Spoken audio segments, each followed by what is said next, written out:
Hello and welcome to Summer Science Live.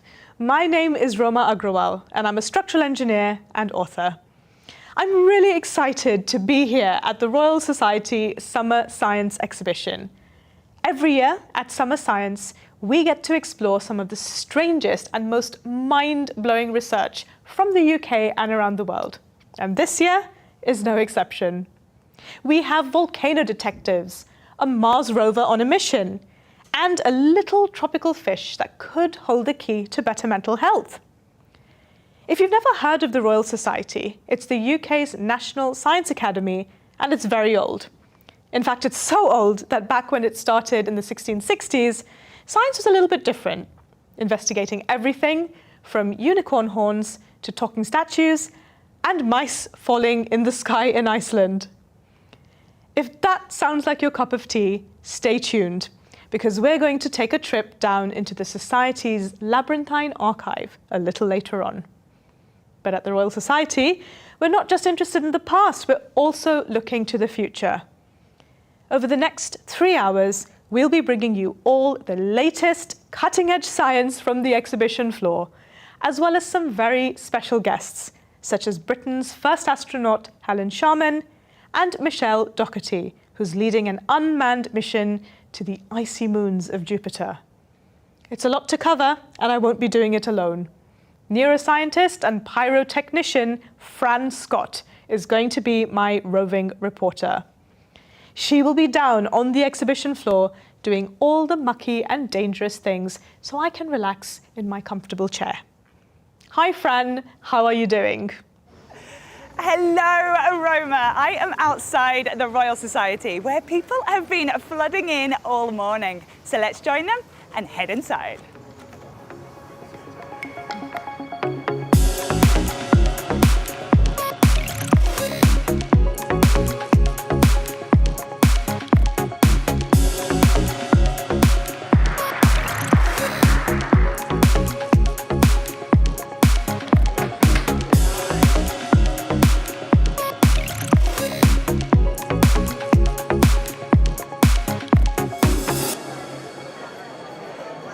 This is the Summer Science Exhibition floor. My word, there is so much going on here. There's even someone dressed as a Brussels sprout. And I can't wait to meet the scientists and get hands-on with all the weird and wonderful activities that are going on. Thanks, Fran. Remember, while you're here, you can subscribe to the Royal Society's YouTube channel. You can also follow us on social media at Royal Society. If you'd like to tweet throughout the show, please use the hashtag SummerScience. Now, if you live here in London, you might feel reasonably safe from volcanoes. In fact, the closest ones are in Italy and in Iceland. There's an ancient volcano 80 miles away in Cambridgeshire, but it's considered extinct. So don't bother trying to toast any marshmallows. But live volcanoes can be devastating. So scientists are doing everything they can to understand them better. Fran's going to find out more down on the exhibition floor. If you know me, you will know that I have an above average interest in fire. So I was really drawn to this stand first, all about volcanoes. And I'm here with Mikhail Camino Harry from the University of Oxford, who can explain a little bit more about this disco floor that we've got. It's not a disco floor, is it? It's not. So this is an Imaginarium. Of course it is. So it shows you a cross-section to the crust beneath a volcano in the Eastern Caribbean. Nice. The island is St. Vincent.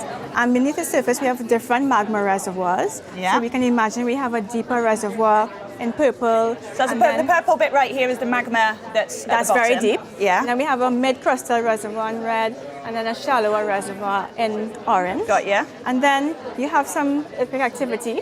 And that's the flashing that you can see, yeah. Right, and this creates, well, these fractures create earthquakes and connect these different reservoirs of magma. And then as they connect, you can see that they coalesce. So now you have purple joining the red. And then the red makes its way to the surface as you have more connections beneath. I think an eruption's coming, isn't it? It is. Yeah. And then with more earthquakes, eventually you have an eruption. And that's the sound you're hearing there. So it's kind of like a schematic of how you will have unrest going into eruption. That is brilliant. And is this a simulation of an eruption that's happened, Yes. you said? So in 2020, last year, Fran St. Vincent erupted. It started with 3 months of dome forming activity and then transitioned to explosions afterwards. We can Understood. also look at this in terms of bird's eye view. Aerial of the Nice, island. yeah, so we're looking So down. this is the island of St. Vincent, let's imagine.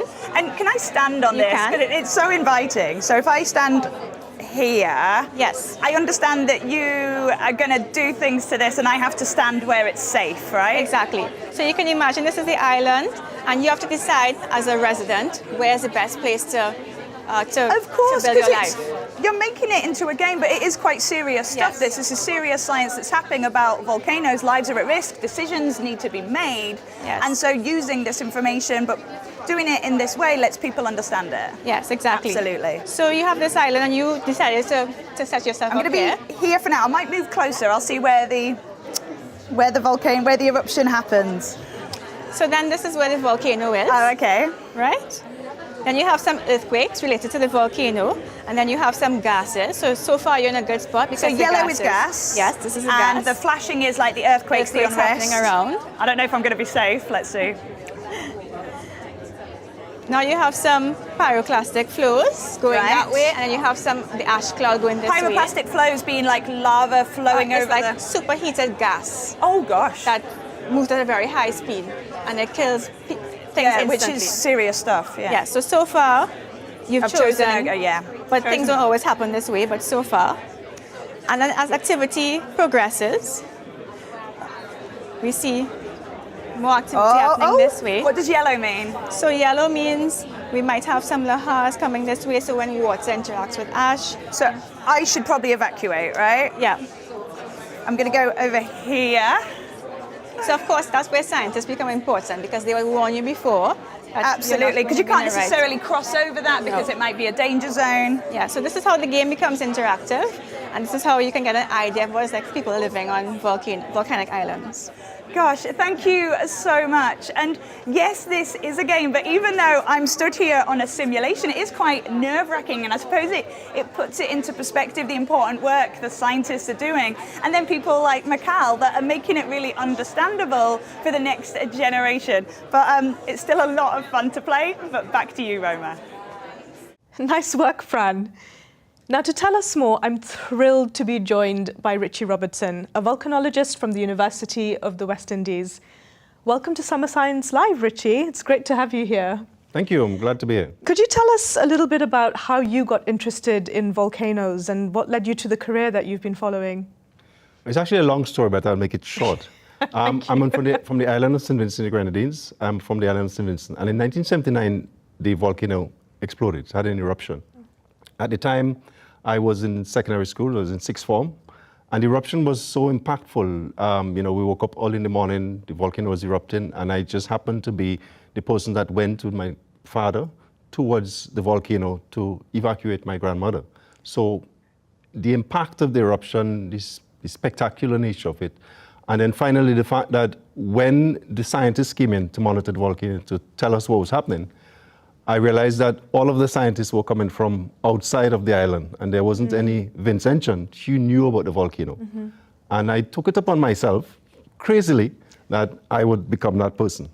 And that is where I am now. That's amazing. And how long have you been doing this as your career now?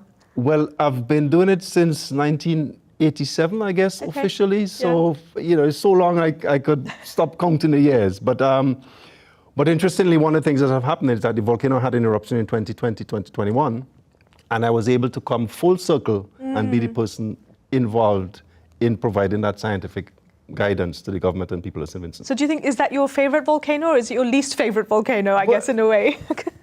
I guess in terms of how it looks, I think it's really a majestic mountain. In terms of systems, I guess it's my favorite, it's one of the favorite ones, but there are 19 volcanoes that we monitor in the region. So, lots of volcanoes in Dominica and a couple of the islands are just as interesting. Yeah. Yeah, and what makes a volcanic system interesting to you? Well, I guess it's a combination of things. I'm particularly interested in trying to ensure that people can live safely in volcanoes. So I think if a volcanic system is one which has vulnerable people close by, I'm particularly interested in trying to understand it better so that we could provide the guidance needed to get people out of the way in case of harm.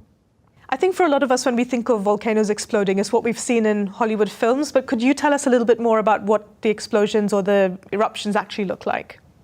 Well, the volcanoes in regions like in the Caribbean, which are subduction volcanoes, are ones that tend to explode. So that when the magma, this molten rock, comes to the surface, it breaks up into pieces and it has these big explosions that then send a lot of fine-grained material and coarser-grained material up into the air. Those are the spectacular ones that people are, when people think of a volcanic eruption, they think of an explosion.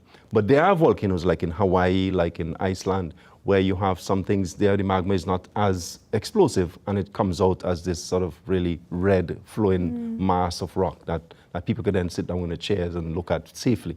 The ones that are dangerous are the explosive ones. Yeah, no, I mean, I always think of there's a certain amount of beauty to the magma, isn't there? Maybe how close have you been to magma, and what has that experience been like for you? Perhaps in hindsight, in my early part of my career, a bit too close. You've been too close. But yeah, I've been in the days of the Montserrat eruption. We were quite close because there's a certain amount of uncertainty and ignorance in terms of what we were doing, and we were trying to collect data. Depending on the kind of magma that is coming out, if it's more basalt, it tends to be more runny and it's probably safer to get close to it. But it's still quite hot, so you really should not get within a few feet of it because even as you get close, you can kind of feel this heat coming off. If it's one of the volcanoes like in our part of the region, subduction zone volcanoes, which are explosive, you should stay several miles away from it because those could produce things that can cause you great harm quite quickly. Yeah. I was really interested in what you said about scientists coming in from the outside. Can you tell us a little bit about the knowledge that the local people would hold about a volcano that external scientists might not? Well, especially indigenous people, if you bear in mind that they've been the longest lived people in a particular region, they would have a lot of knowledge of past eruptions. And what we know from volcanoes is that the way in which they erupt in the past, often they erupt in a similar way in the future. So if you discount that knowledge, you discount a lot of the experiential knowledge that you could have that could inform us. So yes, the people who live on volcanic islands have a lot of experience dealing with volcanic eruptions, both in terms of how you can respond sensibly, as well as the bad things that can happen. So one of the things that we try to do is try to get into that knowledge, try to learn as much as possible, not only from the rocks itself, which is important, but also from the people who live on the islands. Yeah, so I mean, it is really important, I think, to listen to the local people. Do you have any examples of when things have gone wrong, when that hasn't been done? Yes, I do, and to do that, I'll have to go back to my favorite volcano, as I mentioned before, which is La Soufrière volcano in St. Vincent. In 1902, it had an explosive eruption. And one of the things from looking at the past history we know is that there were some fisherwomen, some women who got fish from one side of the island, went up the volcano, came down to another village, and they sold the fish there. And what happened is that earlier on in the eruption, there was indication that the volcano was about to erupt, and they noticed these changes. And when they went to the village that they were selling in, they tried to alert the people in Georgetown. They even went to the police station and told them, and they were, in fact, one of them was almost arrested because they told them they were being nuisances, so they went back. And the people in that village only realized what was happening when someone who was a plantation owner went up and saw it. But by then it was too late because the eruption had started and people actually ended up dying. And that's one of the reasons why in our exhibit, we're focusing on what we say learning from the past. There's a section about curating crises, sort of looking at past crises, and we're exhibiting some of what we have learned from these past crises. Because for us, geology, the past is a key to the future, not only in the rocks, but in terms of the history from people. And we're trying to learn from these hidden voices, these fisherwomen that you would never see in the records, trying to learn from what their experience was to tell us what could happen in the future. So, I mean, the moral of the story is listen to women. That's what I'm going to take away from this. Yes, listen to everyone, especially women. Especially women. Thank you so much, Richie. It's been really great to chat to you. Now, from the explosive surface of our own planet to the rocky landscape of another world. Over to you, Fran. That is right, Roma. I am actually here on Mars, if you couldn't tell, but I am not alone, don't worry. I have some guides here. I've got Samit Mahajan and Hiroki Cook from University of Southampton. So why have we got a slice of Mars right here, Samit? Well, we've got a slice of Mars to actually explain the technology which we're developing this part of Enlighten Us program, a large collaboration between Nottingham, Edinburgh and Southampton, which is using a technology called Raman spectroscopy. And Raman spectroscopy, in Raman spectroscopy, you shine a laser on a material and the molecules in the material start vibrate. And when they vibrate, they give off different colors. By recognizing the different colors, which is actually the chemical fingerprint, you can tell what the constitution of those chemicals are, whether they constitute might be life or they might be disease, which I'm going to talk about later. Brilliant. And this is new technology, isn't it, with the laser and then like sort of looking at different chemicals and going, okay, that one's made of this one's made of B, C, D, and E, and this one's made of that. That's correct. And NASA recognized this technology. It's actually an old technology, but reinvented because advancements in lasers, advancements in detection, and so on. But NASA recognized the importance of it, and that's why they have it on their rover, currently looking for signs of life on planet Mars. So could we drive your rover? You can, absolutely. Actually, the big rover is a replica of their rover, but we have a smaller one to play a game with. This one little here. Okay, I'm up for games. Hiroki, I've heard you've got a button to press down I'll show you here. that. So the real rover, we'll point out just before we play the game, is modeled after Mars Perseverance using the same Raman technology that is in SuperCam and in Sherlock. This was built by our interdisciplinary team, so scientists from different disciplines came together, so physicists, chemists, biologists, mathematicians, computer scientists, to build this rover very similar to the NASA engineers who put together the real thing 140 million miles away. So the real thing. This is smaller than the one that's on Mars, or is it the same size? The real one is the size of a hatchback car. Okay, yeah. So today, we'll drive an even smaller one, because the big one's asleep at the moment, but you'll be able to go to each of these targets as it flashes around, and we'll see if we fire our laser, look at our chemical fingerprint with Raman spectroscopy, and see whether life there exists. Brilliant. And this is the controller That's here, it. right? So do you trust me? I trust Oh, you might regret that. you. Drive the rover around, hit that button, and we'll see whether there's life. We'll look at the chemical fingerprint and see there's life. Okay, so we'll start the game. Oh, we'll so the lights move. Yeah, all right. I thought I had it easy with that one. No. Oh, it was that one. Oh, good. Okay. Oh, Very good. Go on. Oh, no, too much. Let's wait. Oh, brilliant. Yeah. Line up just a little bit more. Oh, no. So close. Oh, back. Very good. Yeah, that's it. Straight ahead. Now press the button. Yes. Press the button. Yes. Oh, and it's, yeah. And it brings up the chemical fingerprint. the chemical fingerprint. And this is this Raman spectroscopy. Raman spectroscopy giving us a unique identifier telling us whether there's evidence of past microbial life. Brilliant. And then you're using this to sort of draw on people's imaginations and entice them in. But the research that you're doing is over here, isn't it, Samit? Absolutely. Thank you. So this chemical fingerprint acquisition, as you just saw, which can happen on Mars, which is happening right now, actually we use that idea to diagnose diseases much earlier than actually they manifest themselves. So we are looking at diseases like osteoarthritis, and you see that there are different fingerprints. This is how the fingerprints look like. These peaks correspond to the vibrations, and a spectrum corresponds to the chemical fingerprint. That is absolutely fascinating. So you can use the same technology that they're using with the Mars rover to then analyze the chemical fingerprint of within bones when it comes to osteoarthritis to detect the disease before the person that has it might even know. That's exactly correct. And you see, as you can then do a library comparison with a database. And this is not the only application. That's the fantastic thing about it. Actually, you can apply this on other diseases. We are trying to do it in skin cancer, melanoma detection, but it could be applied to neurodegenerative diseases like Alzheimer's and so on and so forth. So it's really a fundamental discovery, and which is having a large impact both in outer space, but also can make a real difference to the lives of people on planet Earth. Absolutely. It's a tool that you can use in many different ways. And to tell us more about this research, I know, Roma, you have a guest with you right now. Fran, it looks like you're having a bit too much fun there, so thank you. I'm now delighted to be joined by Amanda Wright from Nottingham to tell us more. Amanda, welcome to the sofa, as it were. Can you tell us a bit about the project that you're working on? Yeah. So it's a large project that spans 3 different universities. So I'm from Nottingham University, as you said, and I've got some colleagues at Southampton and Edinburgh University who are also involved.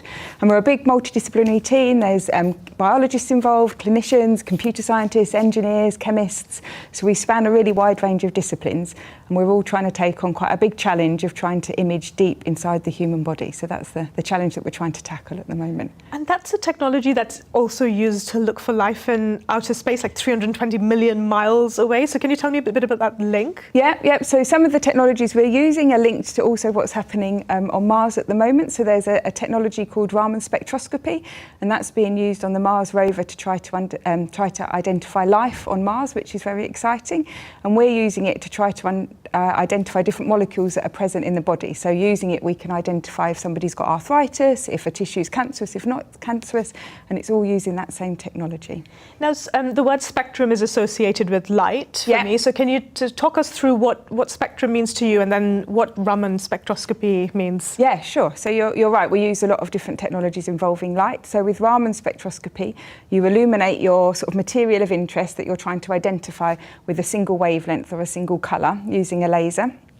And that laser, all the individual molecules inside the material get excited by that laser and vibrate at different frequencies. And depending on the frequency they're vibrating at, they change the colour of the light. So essentially we put one colour in and we look at all the different colours that come back from that material.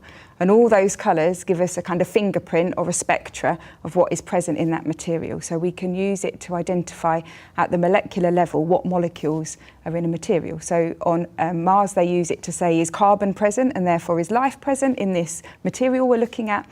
And we use it to look at the human body to say, is there signatures of cancer here, or is there signatures of arthritis? What's going on? So can you tell me a little bit about maybe how a cancer cell would respond differently than a healthy cell to this particular technique? So it's all about the different molecules that are there and that are involved, and how those molecules vibrate. So it lets us identify the different molecules that are present and how they're vibrating in the case of cancerous and healthy tissue, for example. So for joints, we've got some people on the project who are very interested in arthritis, and a signature there is how much collagen is surrounding the joint. So we and that's a type of protein, isn't it? Yeah, so we can use it to say, is it present or is it not present? And if it's degraded, how much is it degraded by? And therefore, what sort of state the disease is in, how is the disease progressing, by looking at the collagen being present, like you said, this protein being present, and the structure of it. So is it a diagnostic tool, a bit like MRIs and X-rays, for example? Yeah, that's how we plan to use it, as a way of diagnosis. And the idea is that it's a sort of natural property of the material that you're looking at, so we're not having to put anything additional into the material, and that makes it quite minimally invasive, so we should be able to do it sort of in a way that doesn't sort of cut into the patient or cause any damage to the patient. Or you're not like ingesting dyes or other kinds of things like that. No. And could you tell me maybe a little bit how it might differ from X-rays or MRIs or CT scans? Because again, those are forms of radiation, aren't they? And we shouldn't be exposed to some of those forms of scanning too often. So maybe could you talk us through a bit about the different types of scanning and what's great about Raman spectroscopy? Sure, no problem. Yeah, so X-rays, as you mentioned, they're very good at showing up the bones in their body, something that we're all very familiar with. But yes, they can be damaging. So, when you go to have an X-ray, the technician often has to stand away, and you can only have so many in a period of time. They've got like a lead apron or something on, isn't it? Yeah, that's correct, yeah. So that's because they're very, very high energy, and therefore they can cause some damage. They're what we call ionizing radiation, so they can change the property of what you're looking at. So light comes under the form of non-ionizing, so therefore it doesn't have enough energy to cause those changes. So if we choose our light very carefully, we can choose it in a way as not to damage what we're looking at. So that's a really nice benefit over X-ray. MRI, again, is a great technique, but it's very expensive in the clinic. It's very noisy. Some patients find it quite unpleasant. So we feel there's a real niche where kind of optical techniques can add. And actually, it has this really nice property of being able to, in the case of Raman, identify what molecules are present. And it also gives amazing resolution. So you can see things much smaller in the body than than you can with MRI. You can see individual cells, individual components in cells. So the resolution you get far exceeds X-ray and MRI. So it's got some nice benefits to offer in that space. Well, absolutely. So if I went to the hospital and I was going for, I don't know, is it called a Raman scan? What would that look and feel like as a patient? Yeah, so the technology is kind of working its way to that point. But yeah, it should be something a little bit like maybe an OCT scan that you've had in your eye. That's an optical technique that scans in the body. So you'd have a light would be shone at the part of the body that you were having your scan, and then there'd be some clever sort of sensors and detectors looking at the wavelengths of the light coming back from the sample. And then how do you decide what wavelength of light you're going to shine? Because like you said, the laser has one particular wavelength. How do you decide which wavelength that should be? Does that differ depending on which disease you might be trying to profile? Yeah, it can do. You can choose it to differ. You send your wavelength of light in, and the wavelength shifts by a certain amount depending on the molecules. And what you really want to do is shift it by a large enough amount that you can detect that difference. So that's where you might tune the colour of the light that you shine on your sample, so that you get a big enough shift so that you can detect it on your detector. But essentially the mechanism's exactly the same, and it will happen at all wavelengths. It's just whether it's detectable. So that's where we sometimes change the wavelength of the light that we're using. Okay, no. Yeah. And let's talk a little bit about history. I'm always so interested in the history of where things come from in science and engineering.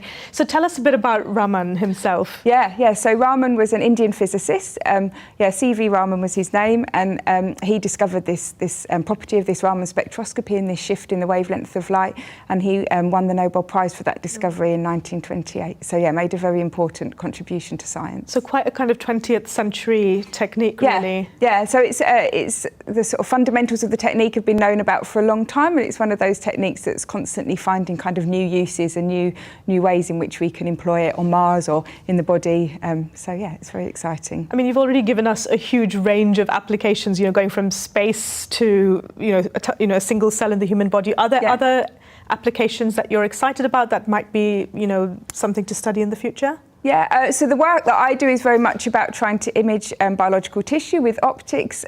So that's we're looking for kind of applications in that sort of sphere and in that space, and that's where we collaborate with a lot of people to try to understand kind of what the problems are that need to kind of be tackled. So the challenge at the moment is really this trying to image deep into the human body, and we're sort of developing kind of new lasers and new ways of shaping light and some new AI to allow us to do that, to get the Raman spectroscopy signal from as deep as possible into the body, because that's where it has the applications. That's brilliant. And I just think it's wonderful that it's a multidisciplinary team, because for me that's such an important part of science, isn't it?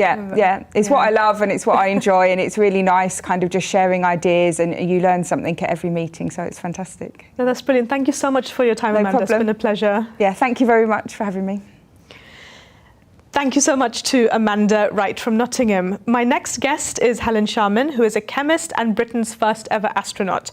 Since her trip to the Mir space station back in 1991, she has been a brilliant, skilled science communicator, enthusing and awing audiences all around the world.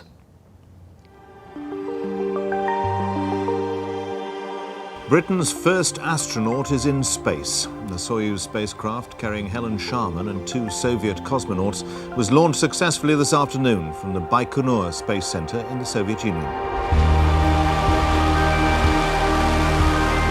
I feel weightless. I'm floating. I'm not sitting in my seat now. Definitely you feel very detached. I'm looking down on the rest of things, and I'm not part of it anymore.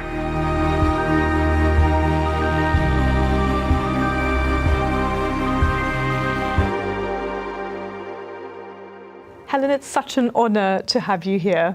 Can you tell us a bit about your science background to start off with? Well, I ended up studying a science degree after school, but I really couldn't decide what to choose. I love animals, music, foreign languages and sciences, and I liked all of that at school, and I was really, which one to study, and honestly I wasn't very adventurous, so I didn't really think much about the stuff that you don't know from school, like the engineering subjects.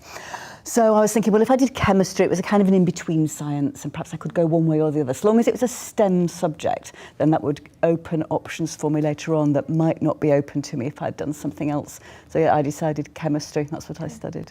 And I mean, what an option it opened to you. I know. Talk about this advert that you heard on the radio.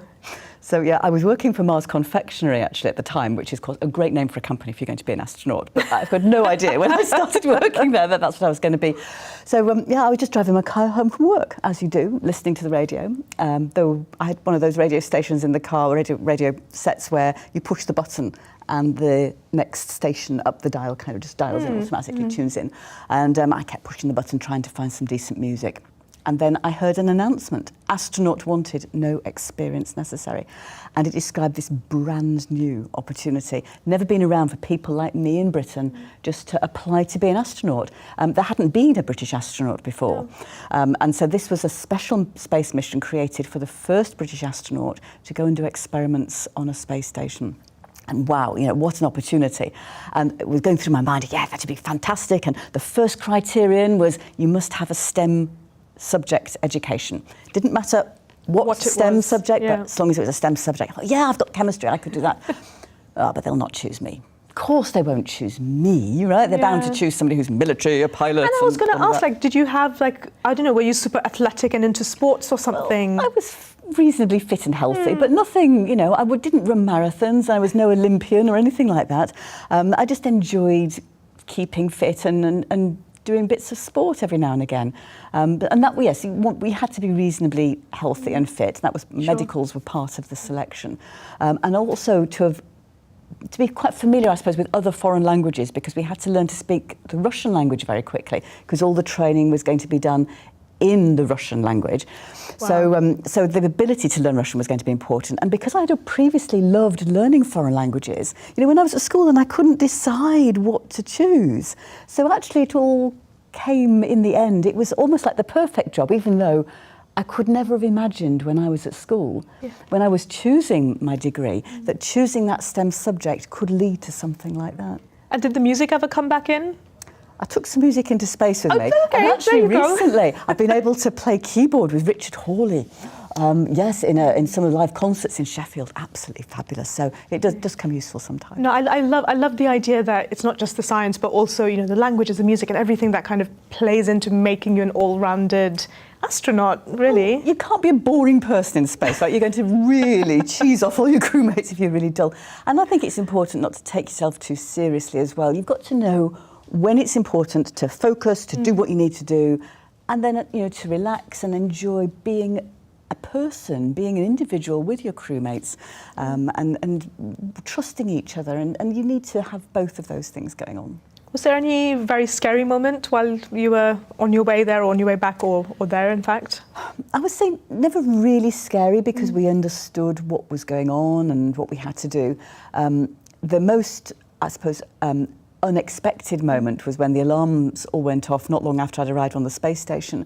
And it turned out that we didn't have enough electrical energy in the batteries, because the solar panels hadn't been directed towards the sun as well as they should have done, and some were masked by a new module that had just been added to the space station.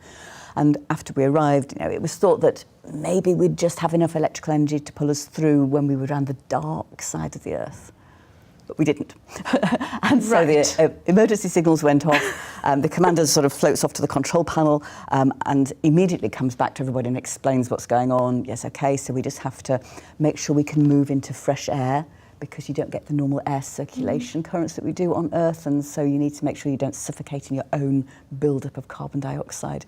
So you keep moving around, but because of our training we knew that. And then once we come back round the Earth into the sunshine again, solar panels absorb solar energy, electrical energy. The lights came on because the lights had all gone off, right? All fans had gone off to try and conserve power. So yeah, so that was, I suppose, the most unexpected. That was intense. That sounds, for me, for someone who doesn't really like flying and doesn't love heights, I mean, the idea of being kind of shot off the Earth's surface at high speed doesn't sound particularly appealing. But if you're trained, you know what you've got to do. And I think that's the thing, is that I would be scared if somebody told me I was going into space tomorrow, because I wouldn't know what I had to do. I wouldn't know the mission. I wouldn't know that particular spacecraft, possibly. But if your training is good, if you really, we're scared of the unknown, I think. So if you're scared of something, my story, I always say, get just the knowledge. Find out about it. Yeah. And how long did you have to train for the 8 days that you spent in space? Yeah, 8 days in space, 18 months training. Wow. Now, 18 months is quite a short training period for astronauts who are going to be career astronauts. So if you're going to be a, let's say, European Space Agency employed astronaut, then they train for 5 years or more before they even get their first sniff of a space flight. Some for much longer. Yeah. But then they're training for all sorts of different missions. Mine was already very, very specific. We knew what we were going to have to do in space. The mission was assigned. So, 18 months. Brilliant. And tell me a little bit about what you've been doing since those 8 days, because I'm sure you're fed up of getting questions about these 8 days many years ago now. No, but tell me what you're doing now. It's lovely to talk about it still, and I know partly because it was fun time for me. But if people are interested, then that's nice. It's nice to talk about something, because it wasn't just my mission. It was a British space mission, so I do feel I should share it. But no, subsequently, it's been great to get involved in science communication. Now, not that I ever thought I would want to do that. I was very, very shy. Even in space, I was quite shy. So I didn't mind sort of chatting on the radio. Even doing some TV work was fine, because if it was a TV camera, it didn't feel like there was loads of people. But when I was first asked to go and give a speech in front of a large audience, oh my goodness, I was so worried about that. But then I started to go into some schools, and I'd set up a programme of sort of talks around schools not long after my space flight.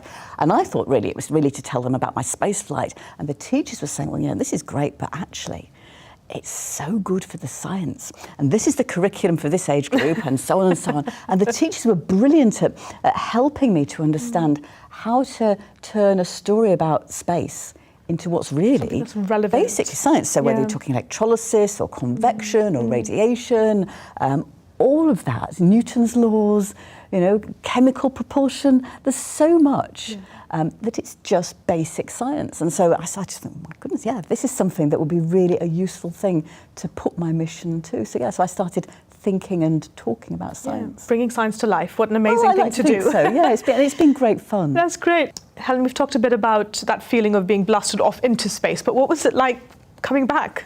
Oh, returning to Earth is actually a bigger ride in some respects, because you get more G of deceleration. So we had about 5.5 G of deceleration coming back through the atmosphere. It's only about 4.5 during the launch. And it's quite bumpy as well as you come through different layers of the atmosphere. And you start to see a glow around the outside of the spacecraft, which is the plasma building up around the outside. So as the upper layers of the atmosphere get really hot, they get charged and they start to give off this light. It's quite an exciting time, really. And then the parachutes open up, and then finally, just about 1.5 meters above the ground, we get some retro rockets just to make the landing a bit softer. But it is still a bit of a bump. You came down on land as opposed to water? Yes, in your exactly, particular dry case? land. So that was where we'd intended to land. So SpaceX will bring their crew back into water, and that's planned. But we'd planned to come on dry land. And then you come out of the module, and then you kind of step back onto Earth. What is that like? I suppose it's getting used to feeling balance again for me. So I'd been into space for 8 days. It wasn't long enough to really have weak muscles, and so to feel physically like I couldn't really stand up very much. Some astronauts feel quite faint as well if they've been in space a long time, because suddenly blood is pulled away and down towards their feet, away from their heads. But that wasn't, for me, an issue. It was more just a balance. So I felt a bit wobbly. And so when I wanted to walk, my leg felt really heavy. So I had a natural tendency to lean over when I picked my leg up, and then I put it down. And then when I picked my other leg up, that felt heavy. So I was kind of walking in this wobbly way. It took about 20 paces to retrain my brain. It's pretty quick, I mean, to be honest, considering what a huge change physically it is, isn't it? Adaptable. I mean, human bodies are fabulous. Amazing. What was it like as a woman in space? Was there sexism surrounding your launch? And so, I mean, one of the things I do remember is when the press came out a few years ago when Tim Peake went up into space. They were calling him the first British astronaut, and I was shouting at the telly going, no, he's the first male astronaut if you want to do that. He's the second British astronaut. But yeah, what was your experience from that Well, yes, it perspective? wasn't totally with Tim Peake. It wasn't Tim's fault. It wasn't the media's wasn't, fault either. no. It was the UK Space Agency who actually told the media that Tim Peake was the first British astronaut. So yes, that was a bit of a naughty thing to do, putting it mildly. But no, in terms of my space flight, it was great. I mean, I trained with the Soviets. The Soviets, communists, had women train drivers, engineers, astronauts. They knew they needed their women as part of the workforce way in advance of people in Western Europe waking up to the same idea. So it was great. I mean, they have a different kind of culture socially. So, men would take my coat off for me and hang it up. Very nice. What about your spacesuit? Was that... No, I did my own spacesuit. but basically, when it came to work, I was just treated as one of the crew, and that was lovely. That's a really good way of looking at it. Now, tell me about alien life. Do you think alien life exists? It must do somewhere. I think we would be quite an arrogant species, wouldn't we, to think that only us in terms of intelligent life in the whole universe, with all of those stars, all of those planets, surely somewhere. Whether or not we'd recognise it as intelligent, whether or not it really is made of carbon. I know a lot of scientists will say, "Oh, carbon complex," so it has to be carbon-based. But I just wonder, could it possibly be silicon? And then other people will say, "Well, what about the temperatures?" Yeah, but we don't know what the temperatures and conditions are in many places. So I think somewhere there must be, but certainly it would be so exciting to find evidence of some sort of life, whether or not we'd call it alien or intelligent. So we have a little surprise for you now. We have a question for you from Professor Brian Cox. Should we have a listen? Helen, we saw the launch of Starship, right? This monumental SpaceX rocket that's supposed to be the future of crewed space exploration. And it kind of demolished the launch pad and it didn't work very well. So what's your feeling? How optimistic are you that these giant spacecraft are going to be voyaging out to the moon and perhaps even onwards to Mars, let's say within the next 10 years or so? That's an interesting question, isn't it, from Brian? Yes. So I think the future is for a lot of commercial spacecraft, whether they're giant ones, as Brian said, or whether actually they're going to be quite a few other smaller ones as well. And we're going to need a mixture of them. But yes, I do think that ultimately we will have a few giant ones going off into space. The giant ones will be needed to go perhaps further than we've ever been before. And I suppose that's Elon Musk's dream, is to be able to get his rocket to Mars. But yeah, we're going to need a variety of different launchers, because space is becoming so much more accessible, affordable for a lot of researchers. And I can see a time when it's not just people who are astronauts who go into space, but people who are researchers. They might be employed in industry or by some institution, and they will need to do their research in space. So a lot more of us will have the chance to experience it. I mean, that sounds brilliant. I'm a big Star Trek fan, so I can't wait to get onto some kind of spaceship and go for a bit of an exploration. It's been absolutely brilliant to chat to you, Helen. Thank you, it's been my pleasure. Now, if you are a fan of rock music, you're going to love our next exhibit. Fran is down there in the mosh pit. Can you hear me, Fran? Fran, can you hear me? Sorry, Roma, I was in my own little world then, but it's a world that is about to be joined with Marcus from the University of Chichester and Jules from Roland. So obviously we have the drum kit, but what has that got to do with science? So we're building up this scientific understanding of the drummer. So what we want to expose you to today is a little bit of an insight into the technical requirements and the physical requirements of drumming.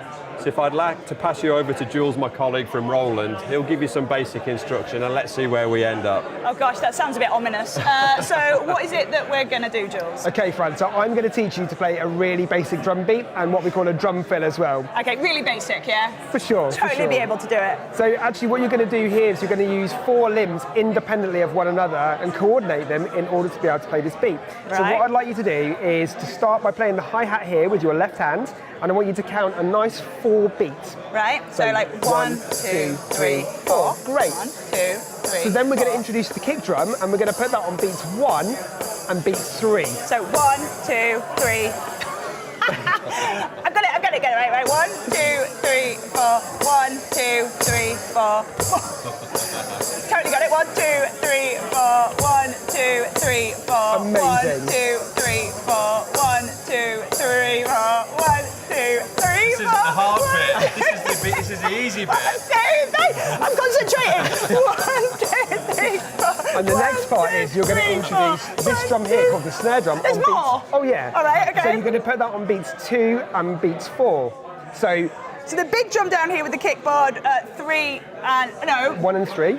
Totally got it. 1 and 3. This one on 2 and 4. And this one on all 4, Yeah. all at the same time. Go for it. 1, 2, 3. And I thought patting your head and rubbing your belly was it. Okay, so 1, 2, 3, 4. 1, 2, 3, 4. 1, 2, 3, 4. 1, 2. Amazing, you got it. You got it. Yeah, absolutely. Really? That's it. You've That's been it. kind. And then the last thing we'll do to finish off with the drum fill, so we're going to go. So I do this or just do I do it all or just this bit? You can bring it all together. Okay. Oh, are you ready? Right, so 1, 2, 3, 4. 1, 2. 1, 2. I'm going to be here all day. 1, 2, 3, 4. Do you know what? That is not easy, is it? So if I could just ask you to go back to just counting on the 1. Yeah, 1, 2, 3. So your heart is now pumping. It really is. It really is. So if you can, that's roughly 60 to 70 beats per minute at rest. If you can play as fast as you can with both hands on that hi-hat now. Right. That's awesome. So in a gig, someone like Clem Burke playing with Blondie will reach 180 to 190 beats per minute. Oh gosh. So imagine that level of concentration, 80,000 people expecting you to hit every note. That is the world of the elite drummer that we're looking to share with everybody. And I think I could see you at Glastonbury next year. Absolutely, headlining. But I've worked up a sweat here. It is like you're a performer, right? Doing this. Yeah, so very interesting for us. Drummers drop 2 litres of fluid per hour, which is similar to a world-class endurance athlete. Oh gosh. So I think after we've finished, it might be the time for a slight beverage. I'm always up for that. Roma, you should come and join me with the drums and with the beverage. This is great. Thank you so much, guys. Thank you. Fran, I'm getting some real Animal from the Muppets vibes from you, but I think we're going to have a slightly more chilled out chat here in the studio now. I've got Ruth Lurie with me. She's a sport and exercise psychologist, and she's here to tell me more about what we've just seen. Hi, Ruth. Hello there. Great to have you here. Nice to meet you. How long have you been drumming? So I'm not a drummer myself. You're not a drummer yourself. No. So I'm the one with the clipboard behind, observing and recording different data. Are you interested in music? I mean, what brought you to this particular line of work? So it's probably a bit of a long story, but I used to be a nursery nurse before I went to university. So I had another career before I then went as a mature student to university. And I've always had an interest in music and its ability to reach out to children. So then when I started a job in particular, I used the psychology then to try and understand the benefits of music for children, in particular rock drumming. Why rock drumming in particular? So it's a rather long story. So one of my colleagues at the time, Dr. Marcus Smith, who's now a professor, he had looked at the physiological demands of elite, if you like, or professional drummers. And what he found was that as they go across a concert, which might last 90 minutes, they're expending as much energy as an athlete might spend in a 90-minute football match or a competitive bout. So if you imagine that they're doing that night after night, not just at the weekend, they need to think about both their preparation and their recovery so that they can finish the tour, if you like, which might run for 6 months. So as we talked about that research, we had a lot of parents would come and tell us that children who had autism, who had dyspraxia, dyslexia, really benefited from rock drumming. So we wanted to set out and provide evidence for that. It's really interesting because, my initial reaction would be that, calm classical music or violins or like a nice little piano thing would be the thing that calms, a child down or that might make you feel more, at ease with yourself or whatever. So what is it about the rock drumming that you're finding in particular that actually brings that sense of I don't know, peace or stability? So it's interesting that you say that, because we see similar parallels to sport and exercise. So people assume that after doing sport or exercise that you might have elevated mood, so you might be running around and still continue to be hyperactive. But what we see is almost the opposite, that they have that experience and then there's a calming period. So it's about the concentration and the absorption in the moment. And then after that, that just leaves them with a sense of satisfaction, having learnt something that they enjoy and they really want to do. So I like knitting and crochet, and someone told me that because I'm using kind of both my hands and both sides of my brain to do that it's actually quite therapeutic. Is there some parallels with the drumming? Yes, so with knitting, what you'll find is that it's very, when you start to knit, you're very mindful of what you're doing, so everything's very laboured. And you might have used those old analogies of knit one, purl one, slip off, and those sorts of elements. With drumming instructors use a similar technique. So they use words like paradiddle, and that's to mimic the sound that they're looking for, and particularly the difference between one stick and the other. As you then perfect the skill, you drop the words, you don't need them anymore, and you become less conscious of what you're doing, and it becomes much more automatic. So you might have noticed that you can watch the TV or have a conversation with somebody else as you knit. I can, yeah. Well, what the drummer can do is that they can vary the routine. They can have a conversation with other people around them. They can interact with the rest of the band.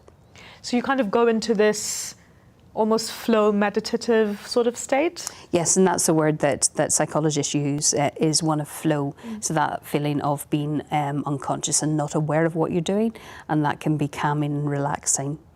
And so does the beneficial effects of the drumming wear out if you're in the flow and I guess just going with it? Is it the act of learning the new skill that's therapeutic? Like, is that part of your research? So there are two aspects to it. So learning a new skill is beneficial in itself because you're creating new pathways within the brain. So it's what we call brain plasticity or neuroplasticity that you might have heard of. And that can happen. It was often thought that it only happened up to a particular age within youth, but you can teach an old dog new tricks. You know, there is benefits then for people, and it's been used within rehabilitation for people with brain difficulties. But the learned skills that you have, they're relaxing because they are so automatic. So that's why you see some people with fidget spinners or tapping out a technique, because it's a simple thing that they've learned over time, and therefore it's relaxing for them. And what is the outreach work that you're doing with children in relation to your research? Yes, so what we find is that when we've gone in to do a research project, it often has a finite cut-off point, usually due to funding. And when that comes to an end, what we do is we tend to leave the kits that have been provided for us as part of that research with the school. And the teachers have often seen the benefits, so they then look to resource paying for the drum instructor to continue on with that. So we've got a number of different schools across England, so in Liverpool, Bedfordshire, West Sussex, Gloucester, Forest of Dean that we're working with. That sounds brilliant, and it sounds like I should get my 4-year-old a drum kit. Or maybe not, actually. I don't think I want to listen to her drumming at home.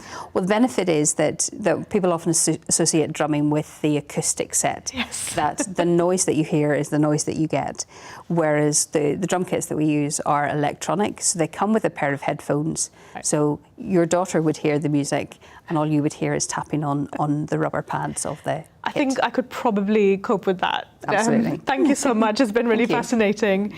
Now, I'm hoping that Fran has managed to tear herself away from the drum kit and move on to our next exhibit.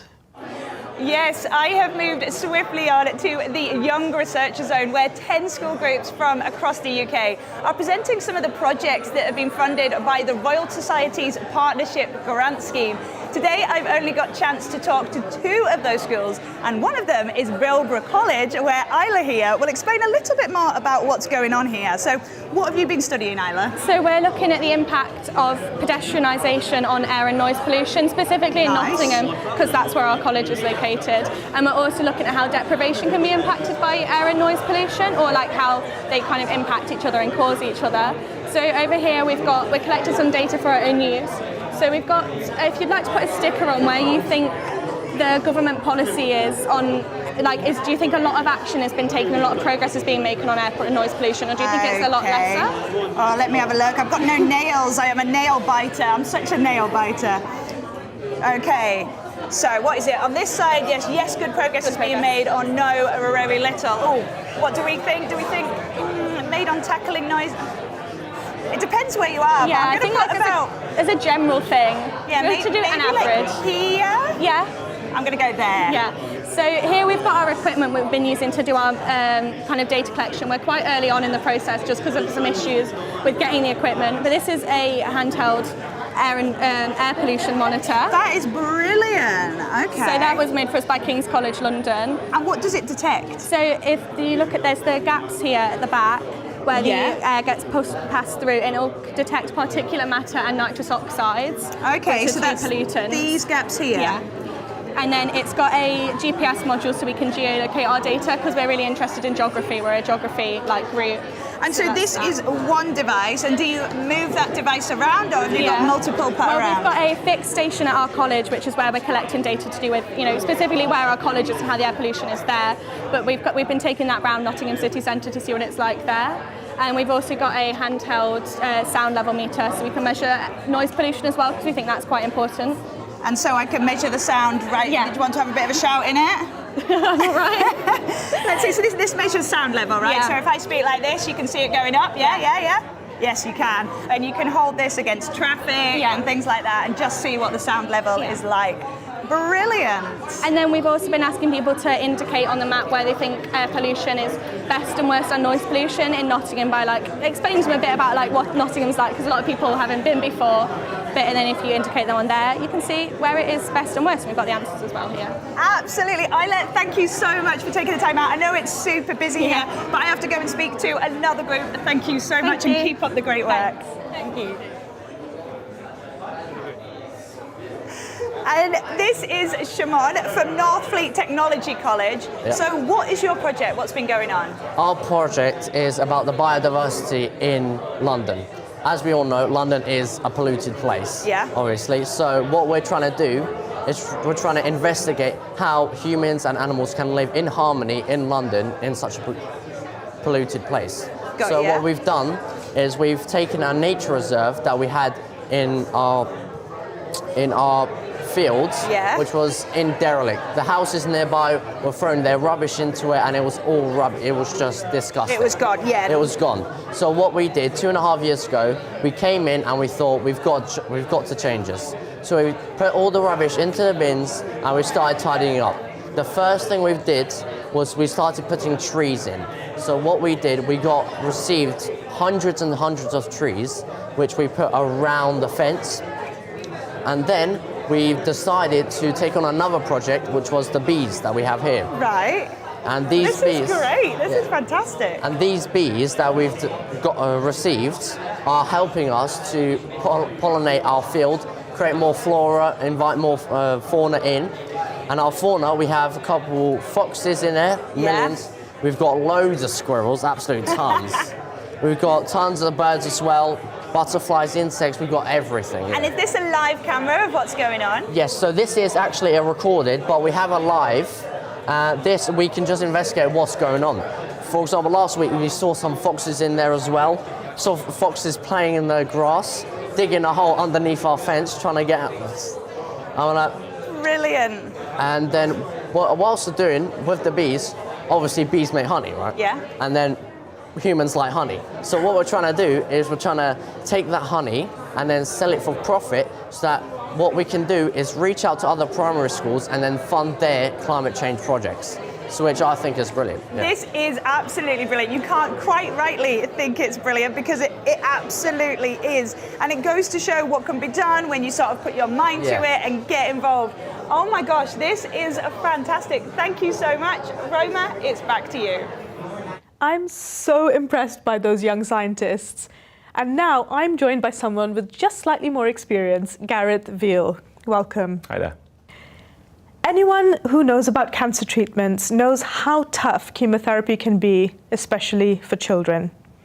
Can you tell us a little bit about how difficult childhood cancer is in terms of scale? What is the scale of issue we're dealing with here? So in terms of metrics, there are around 1,800 children in the UK who are diagnosed with cancer each year. So that equates to around 5 patients a day. Wow. In terms of the impact on families, it's really hard. I think unless you've actually been in that situation where a child is diagnosed with cancer, I think that's incredibly difficult to be able to explain. I know from many years of doing clinical research, it's incredible how positive these families, stay. We carry out clinical trials, we carry out some research. The research we're talking about here down in London this week is very much a research project where the patients benefit. But actually we do a lot of research projects where it relies on the altruism of the families. So basically they're kind of like wanting to be involved in research, even if it doesn't help their child, potentially for future children. So the positivity of the families just always amazes me. It's always very inspiring. Yeah, I can't imagine that's it must be one of the worst things that you Absolutely have to deal with in your imagine. life. Yeah, so, when you're treating childhood cancers, chemotherapy is tough for adults. Can you tell me a bit about the effect it has on younger bodies? Yeah, so I think chemotherapy is challenging for any patient.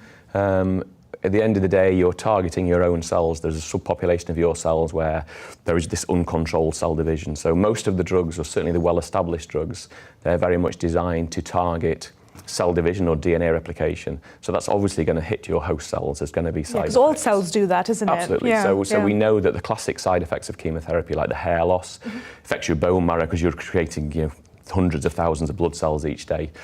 They're the kind of acute effects, but after your chemotherapy, those effects will, the hair will grow back, etc. Some of the more serious side effects, and this particularly is the case with children with well-established drugs, things like kidney toxicity, so damage to the kidneys. In very young children, sometimes hearing loss, effects on fertility. These are more long-term effects, which are then clearly going to affect the quality of life for the patient in more in the long term. Yeah, so a really, really tough problem to deal with, and I'm glad that some people like you are trying to improve that situation. Could you explain a little bit about how that can be improved, and what is the work that you're doing? So the work that we do, we essentially look at kind of personalising the treatment in these patients. So one of the reasons why it's particularly challenging in children is because if you think in the paediatric space, we're going to be dealing with babies from literally the first days or weeks of life through to teenagers, 15, 16-year-old teenagers. Clearly, we're going to need to dose patients differently. They're going to handle drugs differently, etc. In adults, it's a little bit more homogeneous. Also in adults, there are some of the newer drugs, the targeted drugs, are a bit kinder, a bit fewer side effects. The more well-established drugs that are used to treat children with cancer, as I say, they generally target cell division, DNA replication. So there are some of these quite severe side effects that are going to affect those children throughout their life. So we essentially look at following a standard dose of drug in patients. What does that mean in terms of drug exposure? And the best way to kind of explain that, I guess, is a therapeutic drug monitoring approach. If we had patients being treated, maybe there's a baby being treated at Great Ormond Street, there might be a baby being treated in Birmingham Children's Hospital, and there may be a baby being treated in Newcastle Hospital. Those babies are all very similar in terms of the physical size. They may be receiving the same chemotherapy for the same tumour type. But actually, following a standard dose of chemotherapy, one of those children may have a very low exposure to the drug. And when I talk about exposure, I mean the concentration of drug that's actually in the bloodstream, because that's how the drug gets around the body to the tumour cells. So that's about how much the child is actually absorbing into their bloodstream. Yes, so absolutely. What's effective? Yep. So it's to do with absorption, it's to do with the rate of metabolism and clearance of the drug. And especially in very young children, this varies a lot because, example, your kidneys are still developing in a very young child, your liver enzymes are at different levels. So A second patient may have the kind of right exposure by chance from the dose that's given. And then a third patient may have a much higher drug exposure, and those patients are potentially more likely to get toxicity. So what we want is a bit like a kind of Goldilocks thing. You want that just right, not too much, not too little, because we know that if you've got too low an exposure, you're less likely to respond or you're more likely to relapse. And we know that if you get too high an exposure, you're more likely to have some of these more severe side effects. So in the UK, there are around, I think it's estimated over 40,000 childhood cancer survivors.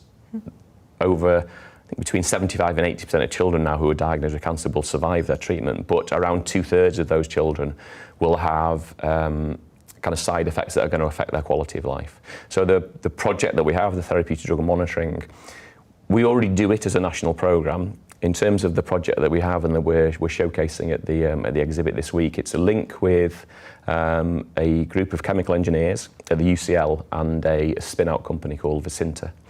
So we're kind of marrying together our medical science experience and research experience with their chemical engineering experience. And the idea is to have a kind of a hardware device which would be available at point of care, so within the hospitals.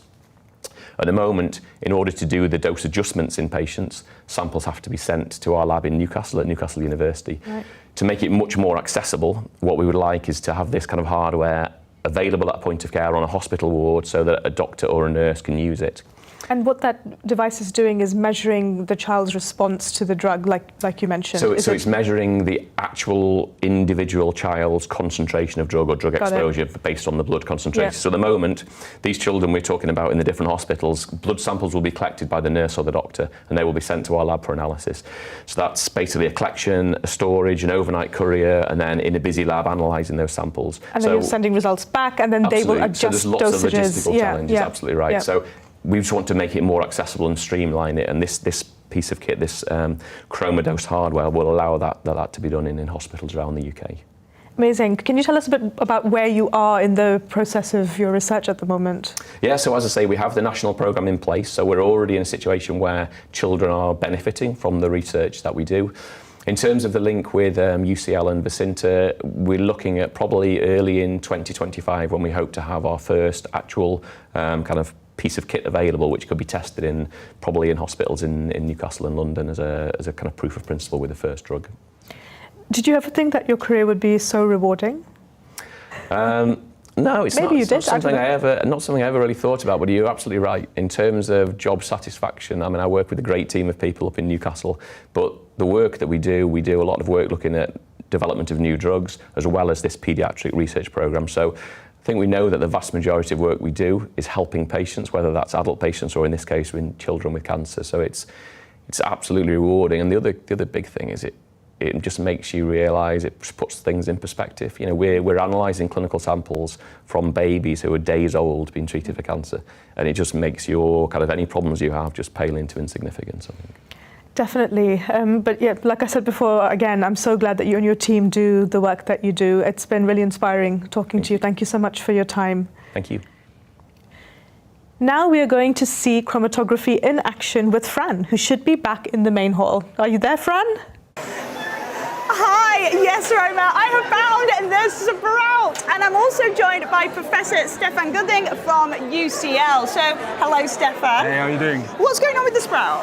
Well, actually, we are testing the population. We want to find out who likes Brussels sprouts, and we want to tell you why you like Brussels sprouts and why you don't like it. So, this is a test to easily find that out. Let's start with this one first. Okay. And you mean real Brussels sprouts, not Matt here? Yeah, just put it on your tongue and see what the sensation will tell you. Okay. You like this? What do you taste? Paper. Well, that's very good, because it was just a control. This was just a small test. Now so we go. Wasn't the wrong answer? No. Now we go with the real test, and we'll find out. Oh, okay. So now, actually, there are people that taste nothing, just like with the filter paper, and others have a strong sensation. We'll find out. Let's give it a go. Okay. Oh, that is disgusting. Like, what is on that? So on this strip is actually a chemical that causes a bitterness in Brussels sprouts. It's called PTC. And actually many people here on the stall had no sensation whatsoever. It's just that your taste buds are extremely sensitive to this chemical. So when it comes in, they lock in place and they fire a very strong sensation. So not everyone can taste that? Not everyone can taste it. And that's why I don't like Brussels sprouts? Exactly. No offense. But actually, it also just illustrates how it's important to measure drug levels, because not every person responds the same way to their medication. So it's very much respond to this differently to this chemical. People respond differently to the medication due to distribution, metabolism, and clearance. And we need to measure this. And we found a very simple way of measuring drug levels using this principle of color separation, chromatography. Absolutely. So what you can see here is a black ink and how it's being traveling up when you dip it in water. And this is because different components of the black ink, they travel at different speeds across the paper. And we can do something very similar to separate the drug from the blood, because if we tune this well, our drug will be somewhere in the middle and everything else will be either ahead or below. And using some tricks, we can actually use this to determine exactly the amount of drug in your blood in a very simple way. Brilliant. So using chromatography, you can know how much drug has actually got to the patient, but gosh, it's beautiful, isn't there? And there's lots of stuff going on over there. Yeah, exactly. Chromatography is not only fun, it's not only very accurate to measure drug levels, it can be very much fun, and you can do beautiful art. So I send you over to Mumtaz now, and you should do some stuff with her. Thank you so much. Oh, look at this. Mumtaz, this looks amazing. Hi. Nice to meet you. What is going on here? Well, I'd say this is the most colourful corner of the entire exhibition. It absolutely is. We are trying chromatography. Of course. And so we've got 3 different exciting things you can do with your chromatography papers. Yeah. We're actually looking at colour separation. So that's what chromatography is. And we're doing it with felt tip pens, some coffee filter paper. This is something that anyone can do at home as well. Absolutely. And then you can actually turn it into a flower, a butterfly, or a keyring. And what's really exciting is every single one is like, it's so different and it's like so magical. And brilliant. Right? Oh, well, this is fantastic. So you put the pens on, you put a little bit of water, it separates into the different colours. You know what's amazing about this? Okay, this was one line with a black felt tip pen. And like, look at how many colours you get from a black pen. That is great. Okay, give me a go. Give me a go, Mumtaz. You're going to take your filter paper. Yeah, got it, and what we want to do, because we're going to look at colour separation, we want to leave some white gaps in there. Understood. And we want to leave the centre point empty as well. Yeah. And then you've got your felt tip pens. Yeah, okay, This I'll only go for works this with water-based pens, not permanent, so... Of course, and I just draw any pattern? Yeah, the great thing is you could write a secret message, you could write words, patterns, no one's going to know. Right. When you put it in the water... It all separate. Right, I'm just going to do a line, I think. Absolutely, a line can be very magical. A curly line, squiggly line. Around like this. I'm just going to do one colour actually. I'm going to do it nice and... So this was black, so let's see what happens with the purple. And I put it in the water? So what you want to do is you only want to put the white section in the water. Okay. You don't want the whole thing to drop in. So I just dip so it fold in. it a bit more into a cone shape so it's easier like to this? actually sit in there. That's right. And then just dip rest it it in. Just rest it to the corner. Like this? To the edge. So what I normally say is rest it initially, and then it will just start to stick in there. Right. And you just wait. We don't need to fall over. Yeah. So we're just going to rest it there, and we'll wait and watch for the magic to happen. It takes a few minutes. Yeah. You only got the one colour, so we'll just see how that actually travels up. And you can see the water rising, some yeah. little pinks coming out of there. So we can already see that. It's totally already working. You can see it coming up. It's a bit wetter than, we would have liked. Oh, that is fantastic. And it's using this method that you've made all of these beautiful things here. Yeah. Oh, Mumtaz, it's such a beautiful way to look at chromatography. That is such an important tool when it comes to science. Roma, it's back to you. Oh, what's going on? Thanks so much, Fran. Now, last year, the UK recorded its highest ever temperature of 40.3 degrees Celsius.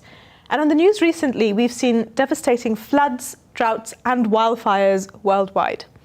My next guest is Hannah Cloke, a specialist in extreme weather and professor of hydrology at the University of Reading. She has appeared on TV, including in the Panorama episode Wild Weather, Our World Under Threat. And she was the subject of the Life Scientific on Radio 4 in 2021. Welcome, Hannah. It's lovely to be here. When did you first discover your fascination with water and geography? I wonder if I was actually just born into water because, when I was a little girl, I was just fascinated by it.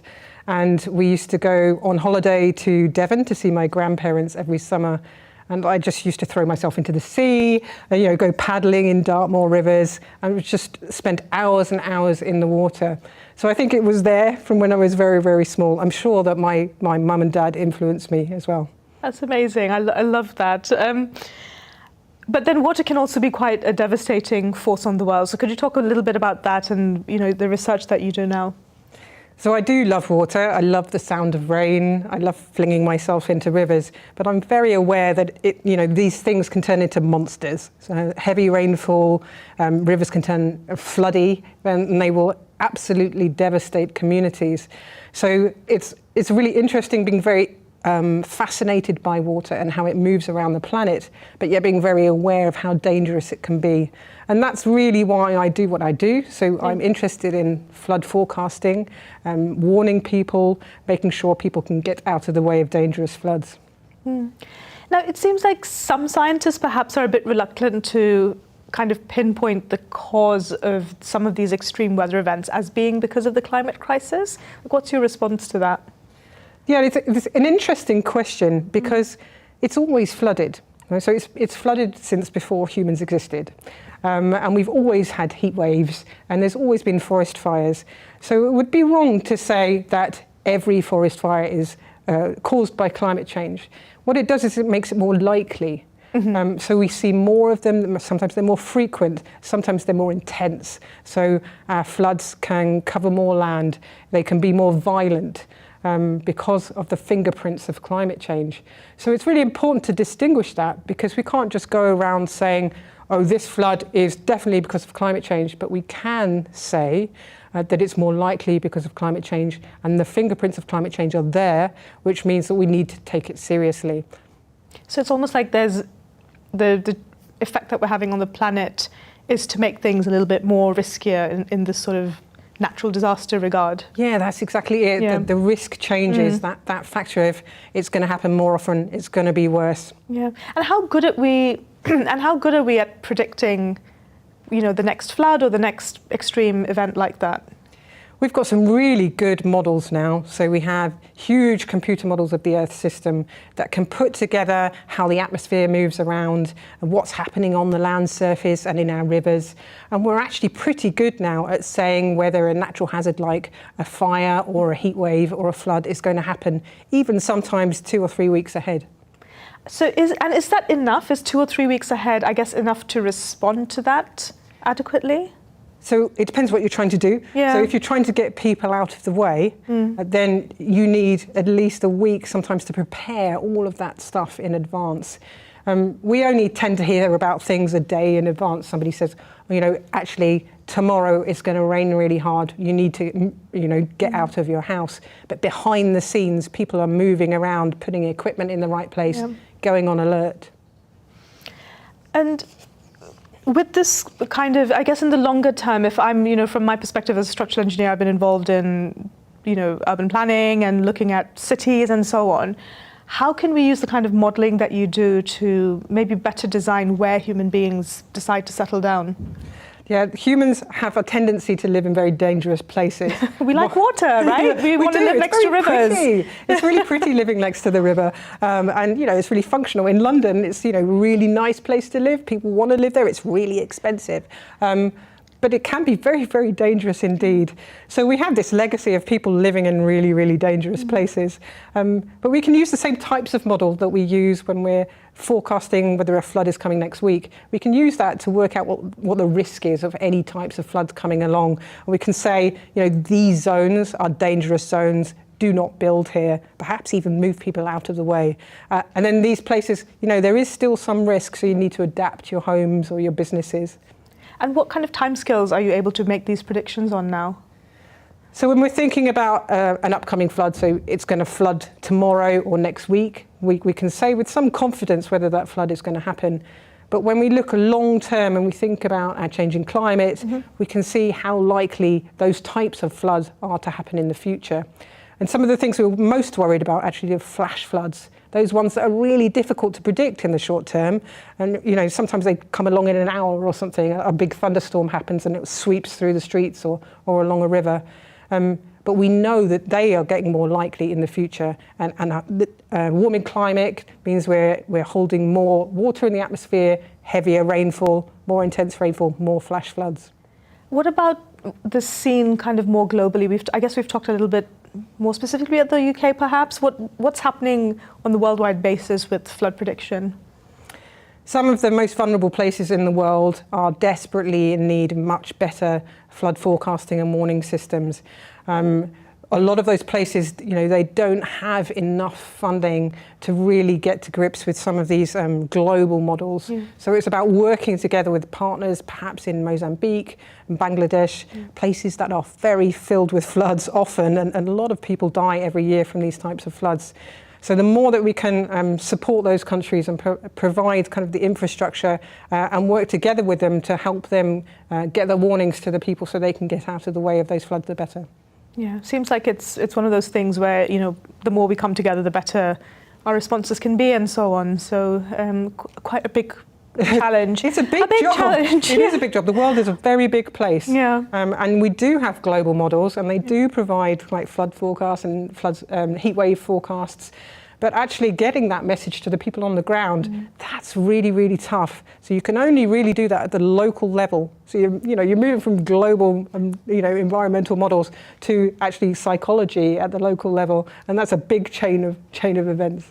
Completely. So now I'm going to ask you a completely different question, which is poetry. Apparently, I've heard that you've written some poetry. There's something about the brain, isn't there, doing arts and science together? I mean, is that something you quite enjoy?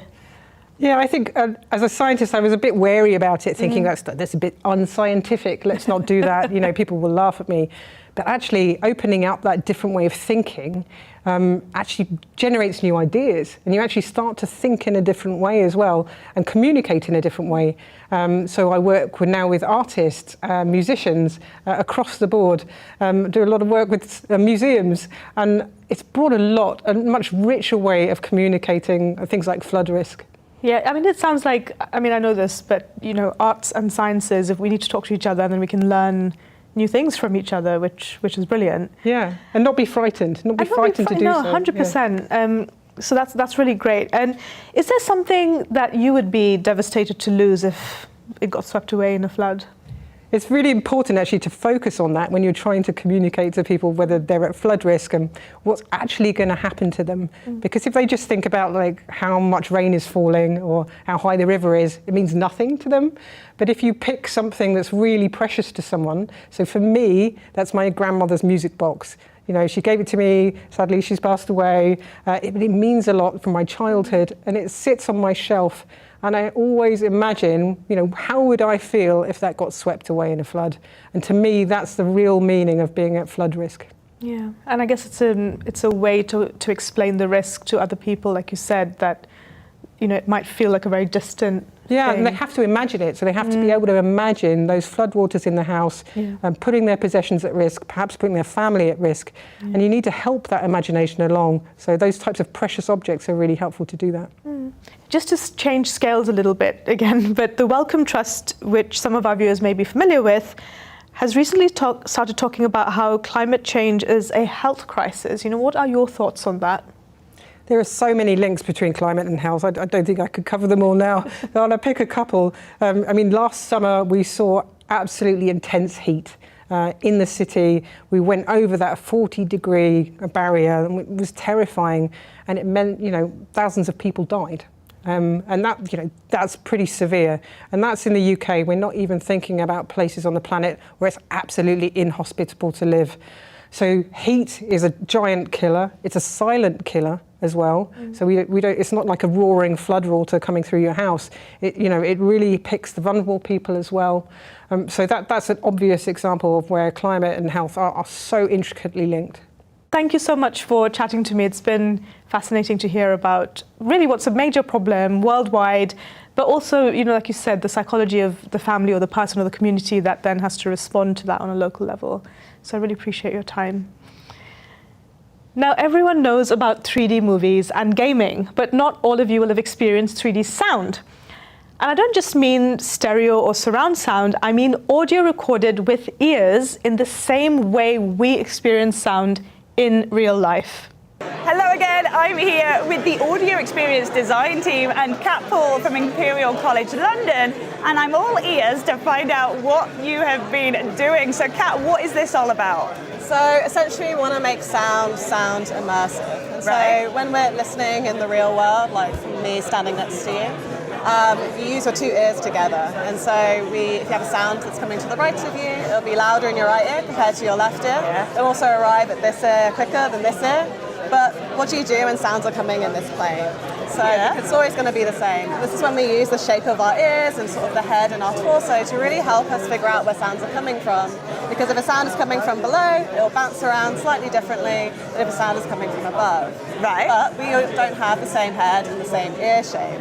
And so if we wanted to make a really immersive spatial sound scene for you, then we want to be able to replicate how sound bounces around your individual body. So the way that we do that is we take a 3D scan of your head and your shoulders, and then we simulate with some physics models how the sound bounces around for you in every single position. So then we can create a sort of sonic fingerprint for you, and then we can apply that to any sound that we record and say what position it's coming from. That is brilliant. Now, I am a sucker for an immersive experience, and you're telling me that you can scan my ear, so then I can get an audio experience that is not only immersive, but is super personalized for me. Yeah, exactly. Let's do it, Kat. I am on board. Where do I need to go? What do I need to do? Cool, you gotta come around the side into this booth, and this is where we do the ear scanning. Right. And I sit on this stool, right? Yes, so if you come sit on this stool, and so I will just set up the scanner. This is the scanner that we use, and it uses a flashing light. And so if we present the flashing light, hopefully you can see my hand on the screen. Oh, that's great, yeah? So we're going to do exactly the same for your ear. So if I can get you to face forwards, and then I will come round. And if you can close your eyes, and I'm just going to move the scanner around your head and build a 3D model. Okay. Eyes are closed. I'm ready. Here we go. So yeah, as I move it around, it tracks where it's scanned, and then I can angle the light, and then we can get a good picture of your ear. Okay, so you're just moving it across my ear now? And so the light shines in every sort of crook and crevice, and it sort of builds up a 3D model of your ear. Every crook and crevice? Yep. Oh no.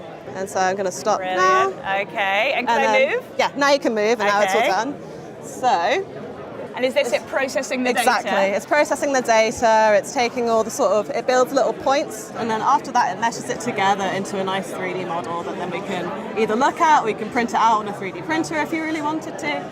So amazing. Oh, okay, let's go and have a look. Oh, I'm a bit nervous. This is my ear, like I have never seen it, and it is, oh my gosh, the details and like the ear piercing, you can see so much. It's a part of your body that you just never see. No, you never get to see it yourself because it's on the side of your head. Oh my word, that is absolutely fascinating. And you use this to, I suppose, reverse engineer the immersive experience to make it personalized. Yeah, exactly. We can just simulate how the sound bounces around in your ear and then create that fingerprint for you. That is brilliant. Roma, I do hope you were listening to all of that, because no doubt I will test you later, but for now, it's back to you.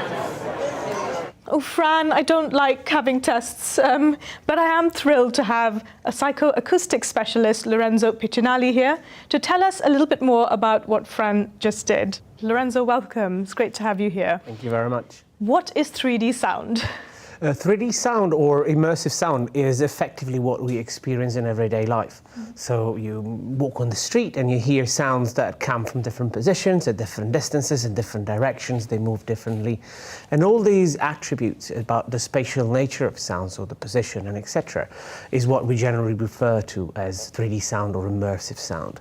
Now normally with these two expressions we refer to us simulating this in a virtual environment. An idea could be when you go to the cinema and you listen to this surround sound, Dolby Surround, and there you have a lot of different loudspeakers around you that reproduce sound, and you perceive the sound coming from different directions. So that is the concept. But you need lots of speakers in order to well, in that achieve case, that so yes. far? Yes, so I would say that the majority of the techniques, also at home, you might have multiple loudspeakers. Yeah. Now, what we are trying to do is, starting from the point that we actually hear everything from 2 ears, why don't we go directly to the 2 ears, maybe with a pair of headphones, and try to trick your brain to believe that there is something in a position where there is not. And to do this, we need to have an understanding of the spatial hearing mechanism, so how people make sense of sound from a spatial point of view. So how and do that's we localize? more in the brain rather than in the ears? That is very much in the brain, but at the same time, the cues that someone uses are generated by the morphological features of our ear and head. So our head, our pinna, which is this part of the ear, but also the shoulders, the fact that, for example, I don't have much hair, but I have beard. All these things are going to influence the way that sound is modified by these features and the way my brain understands where sound is coming from. So you and me will hear things quite differently? Yes, definitely. Of this stuff. Yeah, I have a very big head because I'm very intelligent, a lot of brain to be kept inside, and therefore I will have bigger differences in terms of, for example, intensity between the 2 ears. If someone is talking to me from the right, sound is going to take a bit longer to get to my left ear compared to someone who has got a smaller head, for example. Like me. Yeah. I don't know. I can't. Yeah, probably. Probably. So Fran's just had her head scanned. Yes. Why did she do that, and what's going to happen next? Now, in order to run this simulation and to really trick people to believe that there are sounds where they're not, we need to take into account certain morphological features, as I mentioned before. And some of these are individual, so they depend on the person, size of the head, the shape of the pinna. And we have different ways to account for these. The standard way would be to measure them acoustically, but we require a very big lab, like one that we have at Imperial College, time, a lot of loudspeakers, and is a very expensive and time-consuming operation. Another way is to use a 3D scanner. Still rather expensive. These devices are not cheap, but it's definitely faster.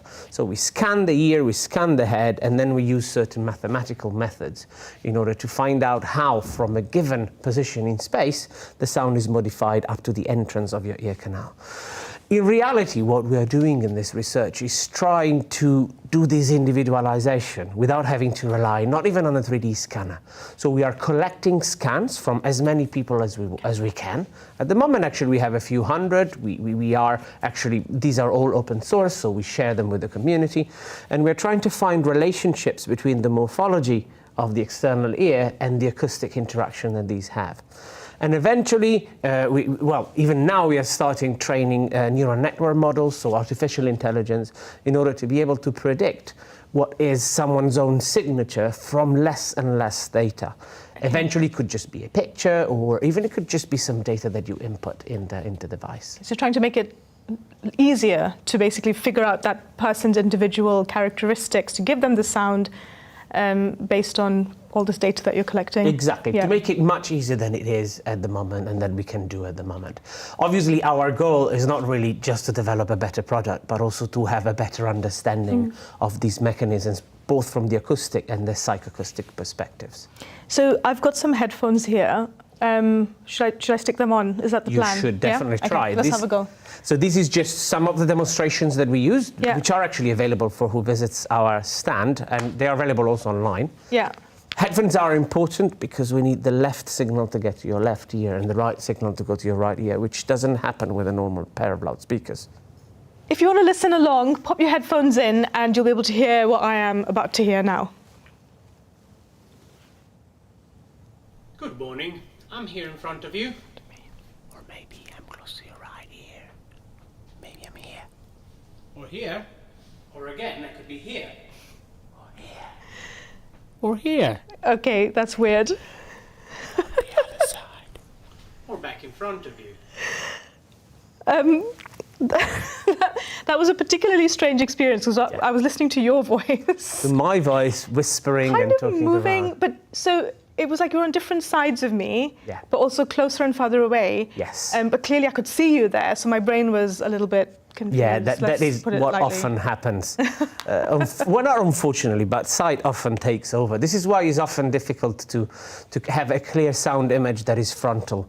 When people experience this, they often hear sources on the back because they can't clearly see something on the front, so they believe that is on the back. Yeah. Closing your eyes helps in these cases. Oh, yeah, maybe. It's a bit disconcerting. So is this going to be a big feature of the entertainment industry? Well, it already is to a certain extent. I mean, Apple's latest products, their EarPods, they already have some of this technology. Now, we don't know exactly what they do, but they do something in this direction. And it is possible that now with Dolby Atmos and all these new things, both from the audiovisual and the music industry, will allow more of this technology to be available. It's also true, when I started this research in this field 20 years ago, headphones were not as widely used as now. If you go on the tube, more than half of the people are going to have a pair of headphones. I had a student who had a pair of headphones that wasn't even connected to something. It was just a fashion statement. So people have headphones, and if you have headphones, then we can do this. So hopefully they're going to become much more, it's going to become a little bit much more mainstream and more integrated, for example, with video game experiences and other things. Here I'm talking about like very good algorithm, because there are already some tools available, but I think in the state of the art, we can actually do better, and it might become available soon. Oh, that's very exciting. And what about outside of entertainment? Yeah, outside of entertainment, this is actually the area where we have done more work. So applying this technology to create impact in, let's say, non-leisure activities. So we have used these, for example, for developing auditory displays for blind people. But more recently, we have worked a lot with hearing aid companies. And actually, one of the other project that we are showing here at the Royal Society is called BEARS, and which stands for both ears. And it involves the development of a series of video games, virtual reality video games, where we employ this technique.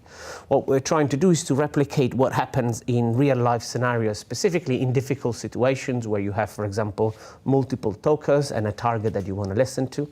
And we are planning to use these games for children and teenagers that had a bilateral cochlear implant.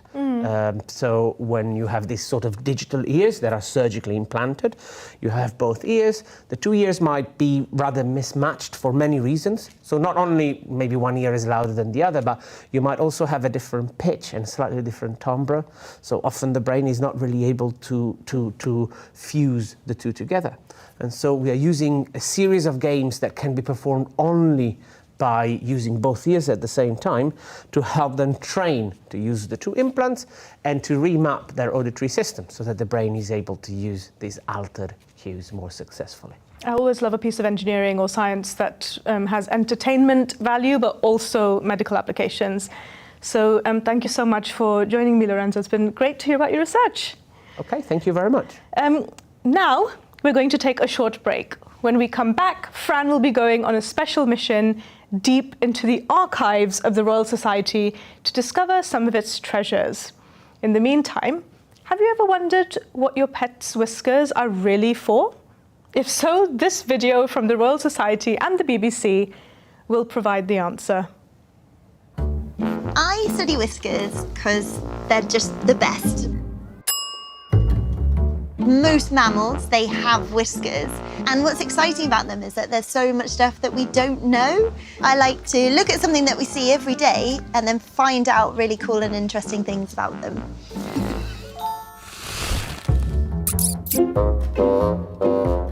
Lots of people, when they hear about whiskers, they think immediately of cat whiskers, but actually other animals have much better whiskers. They're more sensitive, they're bigger, they move more than cats' whiskers.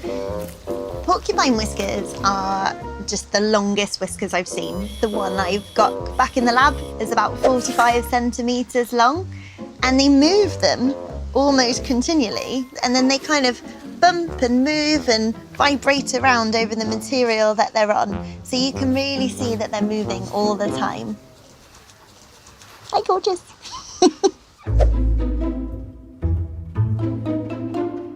It's very difficult to study the evolution of whiskers because hair isn't really preserved in the fossil record. So we have a look at this little hole here, which is called the infraorbital foramen, or whisker holes. And all the information from the whiskers, from those sensitive follicles, travel through that hole and into the brain. Humans are really quite unusual to not have whiskers, but we do still have these whisker holes where our whiskers would have been, and also we even have some remnants of muscles similar to what we see in animals with whiskers. Whiskers are very much like human fingertips. Lots of animals can move their whiskers, and then some animals engage in what is called whisking. So this is cyclic forwards and backward movements that the animals make with their whiskers. And we might think of this as scanning. So when we walk into a room, we might be looking around everywhere, trying to see all around us, and that's what these guys are doing.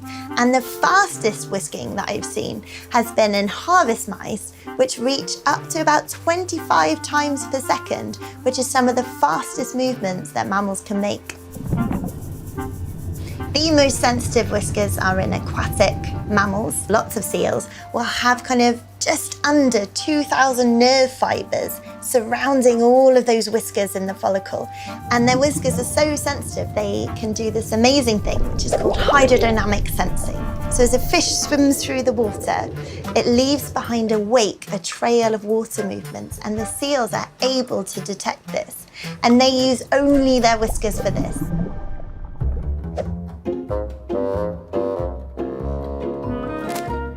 These are porcupine whiskers, and you can see that they're arranged into a grid or whisker map. So you have rows and columns of whiskers, so they're very ordered.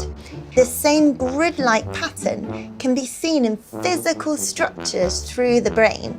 And our neuroscientists love this because it means that they can actually tweak one whisker here, so a middle whisker, and they can follow it through the entire brain to see where that sensory signal goes. And each physical structure will light up in turn. In many animals, whiskers are their primary and most important sense. So it's very, very important not to trim them. They won't hurt them, but they'll suddenly remove a sense. So it'd be like if you blindfolded us and then put us in a room. And so we've got to feel around to work out where we are. And that is what these animals are doing all the time. We can see that when we look at rats and mice, that some of them will actually engage in a behavior called barbering. So this is when you have a dominant individual that will trim the whiskers, so bite off the whiskers of their family or other people that live in their box. And so when they do that, those individuals will become more submissive. So it establishes this hierarchy within the cage.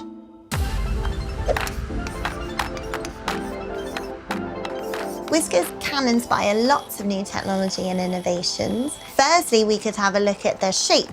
So the undulations of seal whiskers has inspired, for instance, turbine blades. So turbine blades can be extra aerodynamic because they have these amazing undulations or waves along them. These could also be applied to tidal energy as well. Then you have the fact that they are sensors. You can put these sensors onto robots. So then you can have tactile robots or whisker bots. And these could be really useful for something even like a robot hoover, but also to make sure that robots can go into hazardous, dark or complex environments. These are the environments we need our robots to go into. So people don't really think about whiskers at all. You probably go home and look at your cat or your gerbil or your rabbit and you think, oh yeah, they're fluffy and have whiskers. But actually what we're doing is trying to understand, well, how do they work and how sensitive are they and what do they use them for? And I think that that's super interesting to find out. Welcome back. Now, I am grinning from ear to ear because we are in for a treat. We are about to head down into the Royal Society vaults, which is an absolute treasure trove of objects from the history of science. And to guide us through that maze is none other than the Royal Society archivist, Ginny Mills. Hello, Ginny. Hi, Fran. Nice to meet you. Really nice to meet you. So could you lead the way? You guide us there. I've got the key. Let's go downstairs. Brilliant. So come on. Mind your head on this. It's a bit of a maze through here. Okay, so we're going through. Oh, in we come, round the corner. Now there's so many things in this vault. Apparently they have a penguin from Antarctica. They have a lock of Sir Isaac Newton's hair. Apparently they have a perpetual motion machine and even a potato masher that belonged to none other than Ernest Rutherford. Though I am told that he did not use it to split the atom. That's right. Pretty sure that wasn't possible. Yeah. Okay, so in we go. Oh, look at that door. What? Oh, that is great, Ginny. We like to keep everything nice and secure. It's 350 years of science history, so we're going to keep it safe. Oh, my word. In we go. Oh, my gosh. So many things. Where are we? Okay. Oh, and you've got some stuff out for us. Yeah, absolutely. So we've got some things here to have a look at. The first thing I've got out for you was inspired actually by one of the exhibitors here at the exhibition. So you may have seen the Sensing Volcanoes exhibit, where they're all about using all your senses to detect the signs of a volcanic eruption. So I thought, what's interesting to me about that is actually they're also looking back at historical records to see what they can learn about previous eruptions and the signs from that. So I thought we'd look back at some historical records of volcanic eruptions, and this is, probably the most famous volcano. Do you reckon Krakatoa? It's pretty. I think everyone's heard of famous. Krakatoa, right? Because when it erupted famously in 1883, it was one of the biggest volcanic eruptions in history, 4 times more powerful than the biggest ever nuclear device to be detonated. Gosh. So it was massive. It had a huge global effect, and the Royal Society wanted to study that. So they've put together a committee which reports not only on the eruption of the volcano but on the after effects. And it was one of the first examples of a citizen science project, mass observation. They put an advert in the paper asking for people to write in with the things that they'd observed in the aftermath. I did not know that. Yeah, I had no idea. So 1883, citizen science is going strong. Yes. And this is the resulting report, so let's dive into that. So here we go. Here is a engraving from a photo of the early stages of the eruption of Krakatoa in 1883. Oh my word. So this is in May, and then the big the massive eruption event happens in August 1883. And then the effects of that are felt around the world. So obviously it's absolutely catastrophic event. 36,000 people lost their lives. Gosh. And we can see here, this is a chart so collected from data from meteorological stations and observatories around the world where they're seeing the after effects. So we've got here. Go on, I was going to point out actually, because you're not wearing gloves, and I know that some people think that you do have to wear gloves, but I know that it's actually better for the books not to wear the gloves. You're isn't it? so right, Fran. You're absolutely right. We're much more dexterous with our hands and more careful if we don't have big clunky gloves on, which might be dirty and as well. So yeah, we'll just be careful and have nice clean hands. Of course. So yeah, here we can see this is the passage of tidal waves that went round the world as a result of the eruption. And we can see here a map showing the places at which sounds of the explosion were heard. So that because they've got all these reports coming in from around the world, they know what everyone was experiencing in the aftermath. And so we can see here is the sort of epicenter in Indonesia, and these are marks where the sounds were heard as far away as Australia. Wow.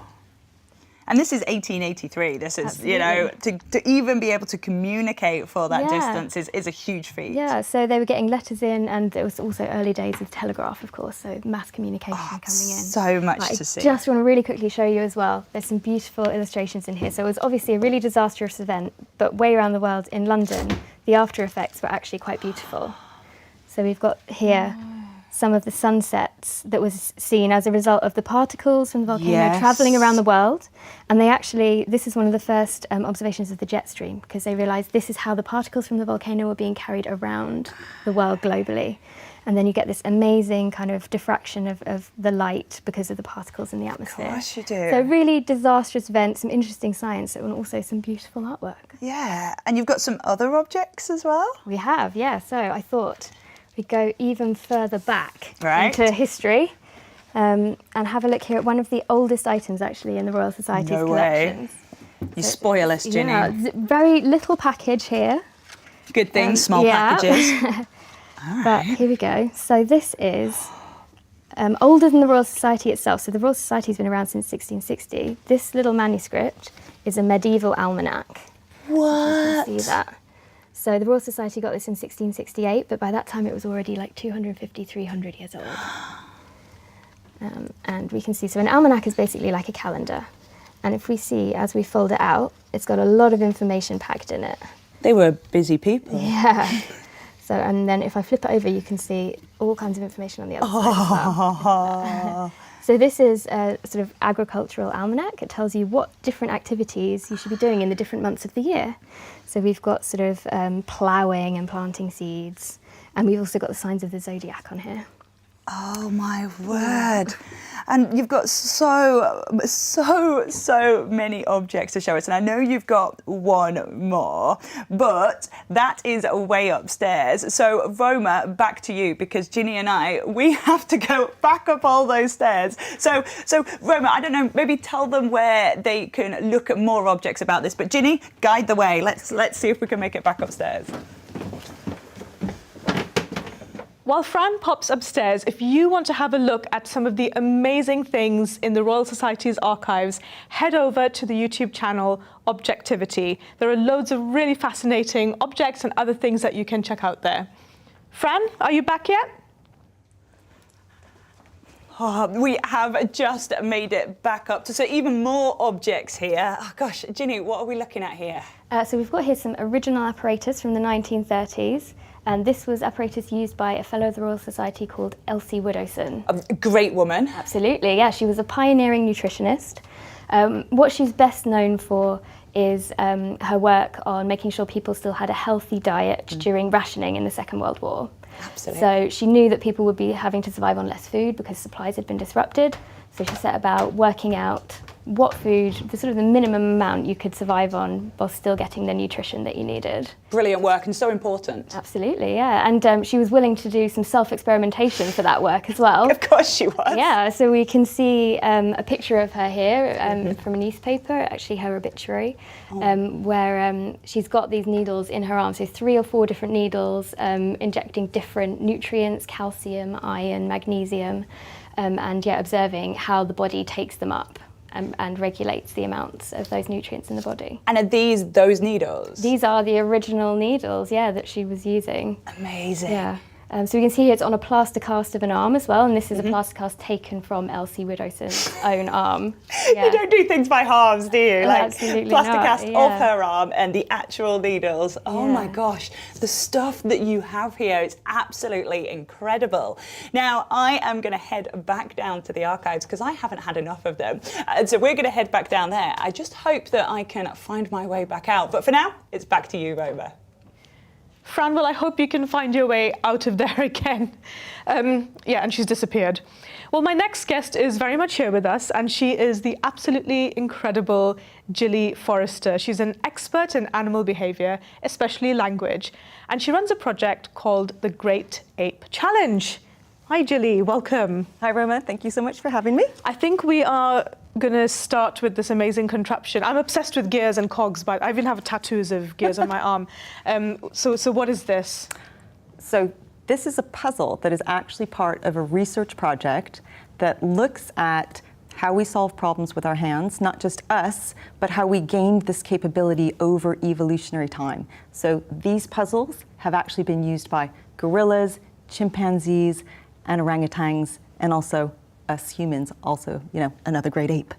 Absolutely. And I think you have a nut for me, or you've got something in would store you for like to me. have a go, Roma? I think I'm going to have to. Do you think you can beat our chimpanzee, gorilla, and orangutan times?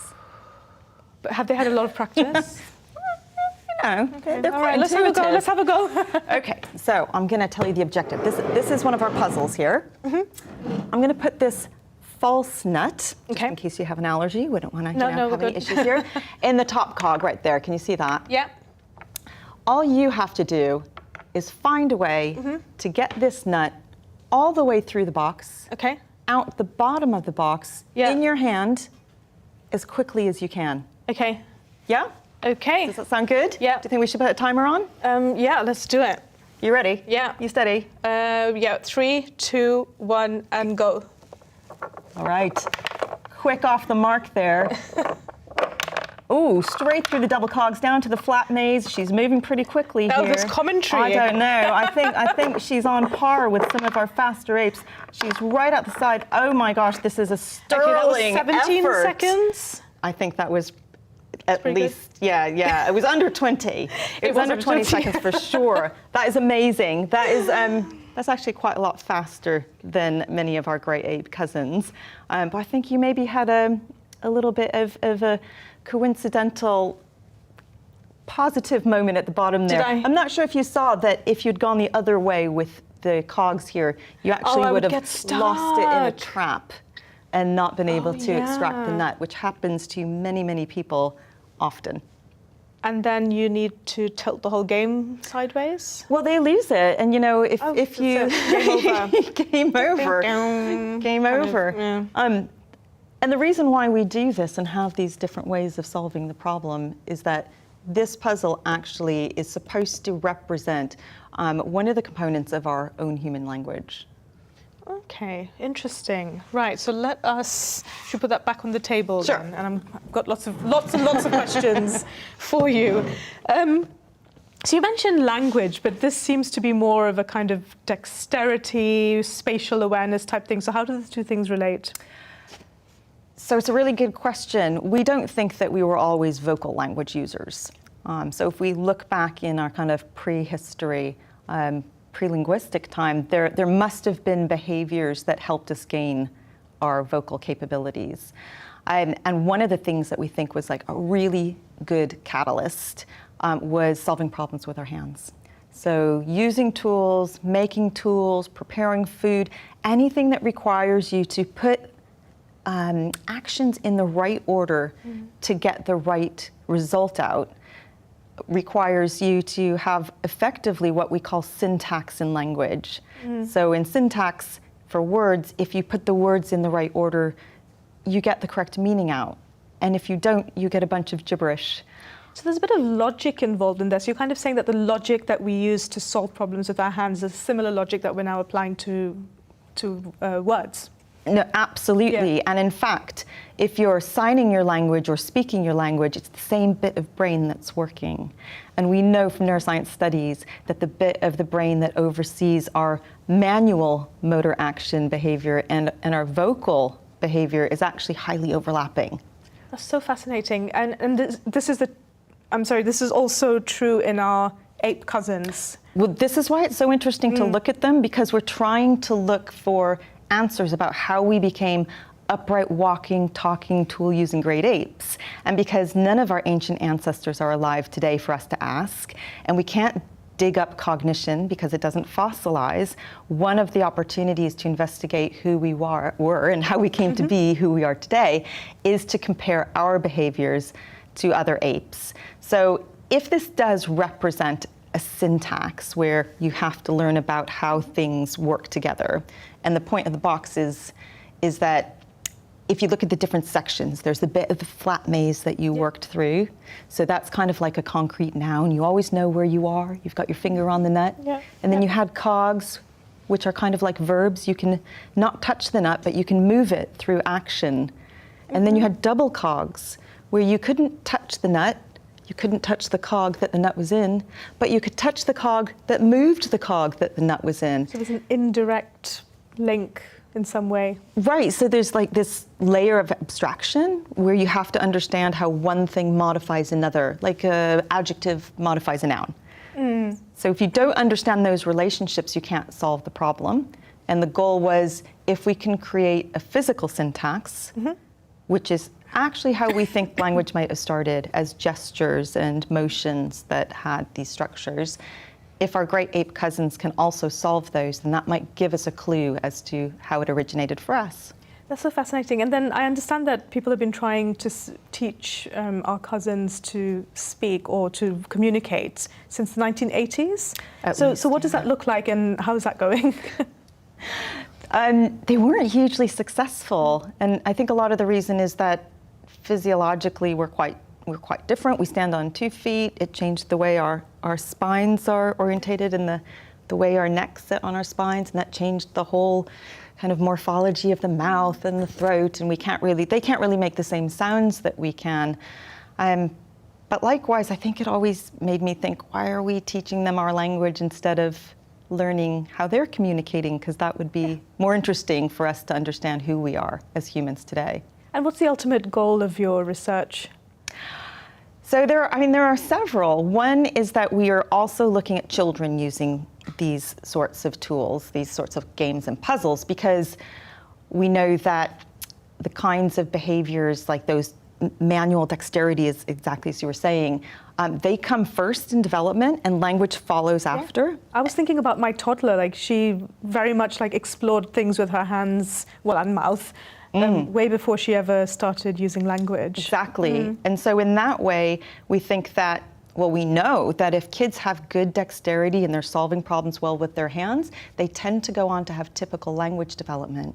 And when they don't, there can often be problems maybe with their language development. So trying to think about new interventions and new ways to screen children is a possibility for us now. Understanding our evolutionary path can help inform our developmental path, and so we're taking the research in that direction. So you can kind of almost have an earlier intervention for a child that might need it and support them through that development. Exactly, that is the hope, and that would be the path we'd like to travel. And where have you taken this box? I feel like there have been some interesting other players, apart from me, obviously.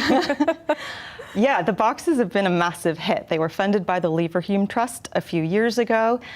We started with toddlers and looking at how they solve them and how that associates with their language learning.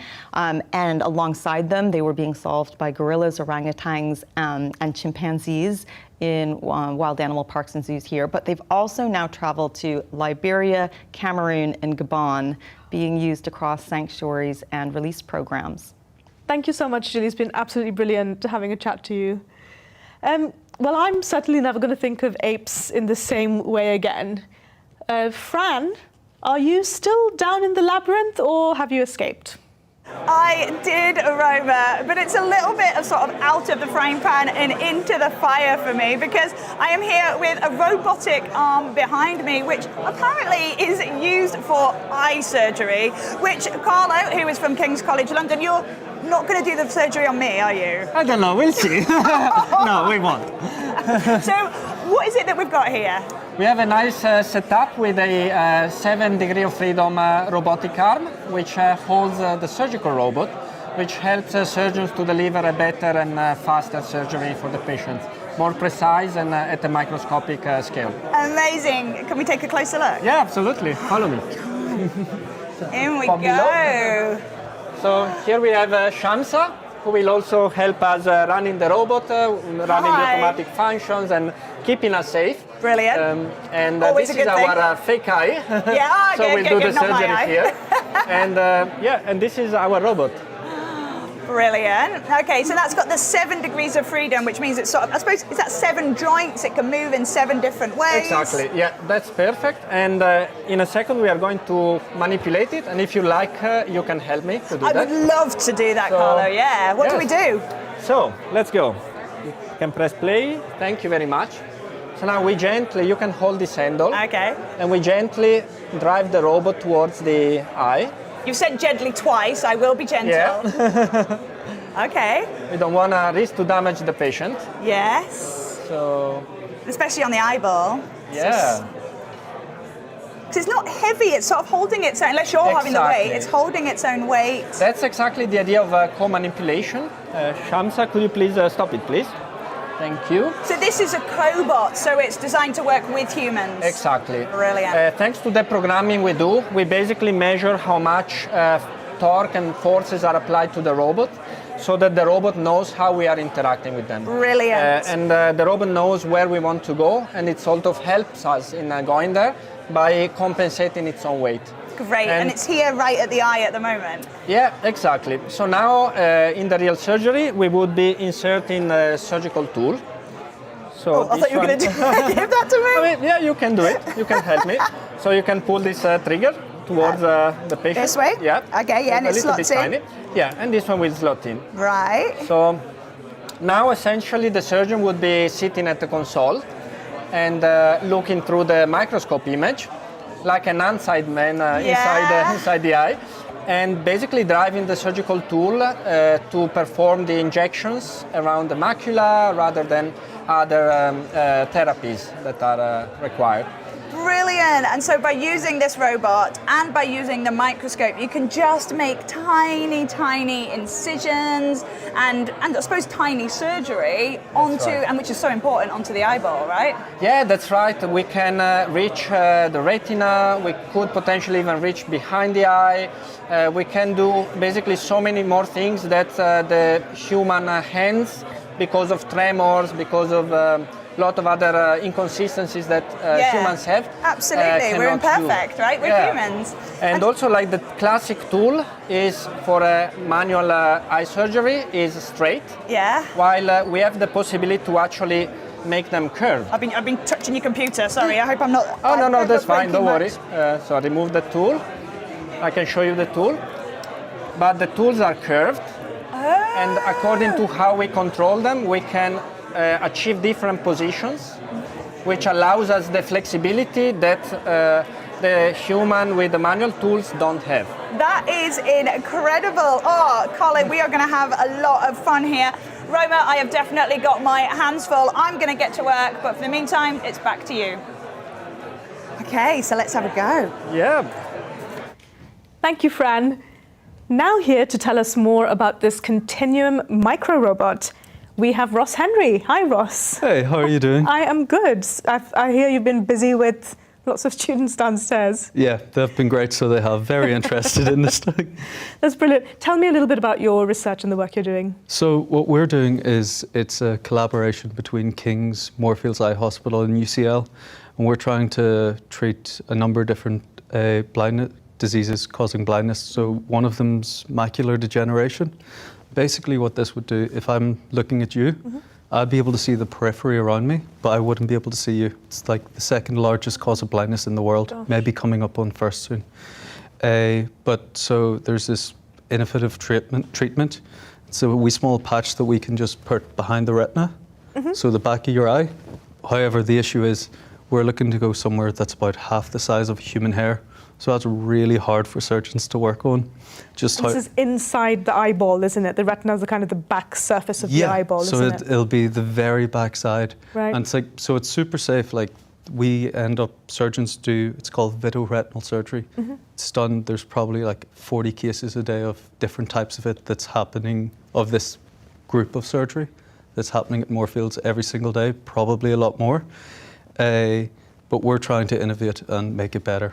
And the way we'll do that is so with this wee robot here. Yeah. And what this is, as you said, it's continuum. So it's essentially these pre-bent tubes, which nest inside each other. So we can either rotate them or translate them back and forth. Okay. And with that, we can create like this snake-like pattern. So the difference is in surgery these days, they just use a straight tool. But with this, it means we can access so many more areas of the eye. Okay. And then depending on like the device we use, we can increase the accuracy or like remove tremors and stuff like that. Right. So basically we're talking about being operated on by a robot. Yeah. I mean, to be honest, having surgery in the inside of my eye makes me feel queasy anyway. Yeah. But then the idea of a robot doing it, so is it safe? Like, what are the things that you're investigating at the moment? So Yeah, well, like the thing is, as I said, this type of surgery as in inside the eye, super common already, like it's completely normal. But with this here, we can make it safer than normal surgery. Because what we can do is, say if they're, because of course the back of your eye is super like sensitive. What we can do is we can remove hand tremors from like, if a surgeon's hand, if they're trying to get to a very specific point, or even with that, we can map it. So with like, they'll use like a stylus or a pen to control the robot. And what we can do with that is if they move in their space, like a centimeter, it only moves a millimeter in the actual eye. So we can amplify their movement. Yeah, so talk to me a little bit about that interaction of the surgeon and the robot. What does that look like? So there's 2, maybe 3 main ways. The first is like, as we saw in the video, is a haptic device. So this is... So tell me what haptic means for those who don't know. So haptics for that, this is like the system gives some kind of feedback. So like my phone, you know, whenever you get a text or something and it vibrates, that's haptics. So there's like a touch response. Exactly, that's exactly what it is. And with our system, what we're looking at is actually there's motors in this device. And firstly, it can pick up where we actually are in the eye. It can tell the robot where to move. But if the robot starts moving somewhere which isn't safe, and the surgeon's going that direction, we can actually apply a force. And so it kind of stops the surgeon from maybe going to an area that might touch the side of the eye or something like that. Just means that we can minimize the system from straying off to somewhere it's not meant to. Ross, is using this kind of technique a little bit like almost shrinking down a surgeon and then sending them inside your body to do a bit of surgery on a scale that you couldn't really imagine? That's a cool way of thinking about it. Yeah, I guess it is. So the tool that we end up using, the main one, it's called a forceps. It's basically like a claw. But what we're doing on this here is we're essentially, or like a hand almost, we're putting this here and it goes in and we're able to actually like use that really dexterously to like interact with different parts of the eye, like at the back of the retina. So say like if someone's got a detached retina, it's like a surgeon going in and holding it and like almost like sewing the retina back onto the eye. That's pretty much what it is. So yeah, a tiny surgeon inside. It's definitely a good way of describing it. Yeah, I mean, it's definitely taking us down to a scale, I guess, that we hadn't really been able to do. Well, like, if you think about it, the tools we'll work with is about 300 microns. It's 0.3 millimeters. The area we're looking to go down to is 50 microns, so that's a 20th of a millimeter. It's so small, like it's really hard to even fathom something that small. And it's the reason why we use these here, like the scaling of the haptic device and things, so we are able to actually get there and work with it properly. How did you come into this field? Tell us a little bit about, like, I don't know, your interest as a child, and what was your path to getting into this field of science? I had quite a wavy path getting here. I started off back home as a florist in Ireland. Wow. So it was great, but I came over to King's to study medicine. And when I was a child, I either wanted to be an engineer or a doctor. And I didn't realize that I could do both. So I came here for medicine, and at GKT, I really enjoyed it. Like, it was amazing teaching. However, the study style just didn't suit me. One of my lecturers was a person called Agrawal Rhodes. He was teaching imaging, and so I got told, chat to him, he does biomedical engineering. My flatmate was one of his students. So I went there, I talked to him, and I transferred course over to the Bachelor's of Biomed Eng. And with that, so I was working through my bachelor's, and my final year project was with Dr. Christos Bergelis, and I absolutely loved the work that I was doing with him. I went to him like a couple of months in and was like, look, I love working with you, I love the team, and I love the research, and I'm like, I want to stay on, do a PhD or extend my studies. And he was kind enough, he thought my work was good enough, and he offered me a PhD. And so since then I've started my PhD. It's currently part-time because the other half of my time I'm working at Moorfields, and we're trying to get the robot into through the quality management process, which is a lot. So you were saying about safety. Yes. We have 150 pages just for one part of the risk assessment. Wow. So every single step that we do is like lined up and everything, so we can make it as safe as we can. I really love the fact that you were able to bring engineering and medicine together, and I think sometimes we forget that we can actually kind of almost practice medicine as an engineer or a scientist. So you're a great role model for that example. Well, thank you very much. Thank you so much for joining me, Ross. Now, I said at the start that Fran would be doing all the slightly dangerous stuff that I don't want to. And this is a prime example, because the next stand is all about electricity. Hello again. I am here with Nina Ball from the National Physical Laboratory, or NPL. Nina, hi. What is NPL? Yeah, so at NPL, we're the National Physical Laboratory, so we're the National Metrology Institute for the UK. So that means that we hold the primary standards for all of the SI units. So basically what that means, so an SI unit is like a kilogram or a meter or anything that we measure. You tell us what that actually means. Yes, exactly, yes. And the second, for example, and another of those units is the ampere, which is what we're talking about today. So the ampere is the unit that is used to measure electrical current, essentially. And the ampere is what we normally know as the amp, right? Yes. Yes, so we're talking about measuring electricity today, and on this stand we just really wanted to demonstrate, what an ampere looks like, because electricity, it's not really something that you can see, so it can be quite hard to conceptualize what that looks like. Absolutely, it's not something that's tangible, is it? And so, what is an amp? Exactly, so that is the question of this stand. So what we're aiming to do is to turn this handle. Oh, it's been calling me this handle, so I give it a tip. Okay. Yes, so the idea is that we turn it to generate roughly an amp in current. This is harder than I thought. So the idea is that should be enough to power these kind of everyday items, to give you an appreciation of just how much electrical current goes into an amp to run all of these items. A lot!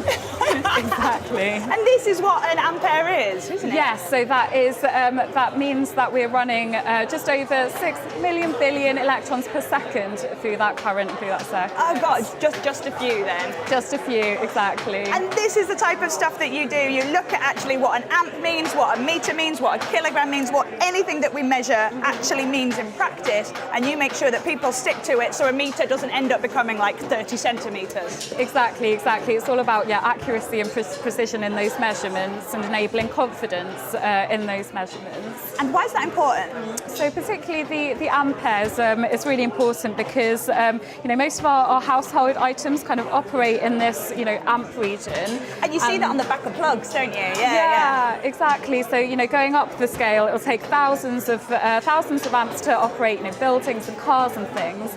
But what we're really good at doing at NPL is looking at some of these lower levels of readings and really tiny amounts of current and electricity. That is super small. Yes, so that is 10 to the minus 21 zeptoamp, and that means that we can count individual electrons going through a current and going through a circuit. And that's important because electrical devices, they're designed to work off a certain amount of amps, isn't it? So we've got to make sure that they're right. Exactly. And as we go down the scale, wristwatches operate from picoamps, but as we go down into more and more sensitive devices, the applications of that almost become more and more important. So for example, picoamps are required to operate radiation detectors. So it's really important to know that the current going through that device is accurate so that we can trust those measurements. Absolutely. Oh gosh, yes. So not only are you coming up with the standards for measuring electricity, but measuring electricity and making sure that that's right means that other measurements are correct. And without standard measurements, we don't really have science, right? Well, exactly, it's all about the confidence in those measurements and the confidence, in those readings and calibration. Absolutely. So yes, this is a lot of fun, but it's actually got a serious meaning behind it. Exactly, yes. Oh, and it certainly is a lot of fun. Roma, I'm going to be on here, but back to you, and let's see if I can get this any higher. Oh, come on, red car, come on! Keep going, Fran. I think you're very nearly there. Well, I'm pleased to have John Fletcher from the National Physical Laboratory in the studio with me. Welcome, John. Hello there. And we're going to be talking about electricity. Tell us what electricity is. Yeah, it's an interesting question. I think a lot of people have difficulty understanding electricity. And historically, we didn't necessarily have a very clear microscopic picture of what it was. The originators of the first electrical measurements, the people that sort of paved the way and set the foundations for electrical metrology, the people after whom the units are named, like ampere, they didn't really have a very clear microscopic view of what it really was. They could generate it and they could even use it, but they didn't really know what the real picture was. And so the developments that we have in modern technology and nanotechnology mean that we can start to see what electricity is and use that microscopic view of it. And that's the flow of electrons, Yep, which are the negatively charged particles inside the atom.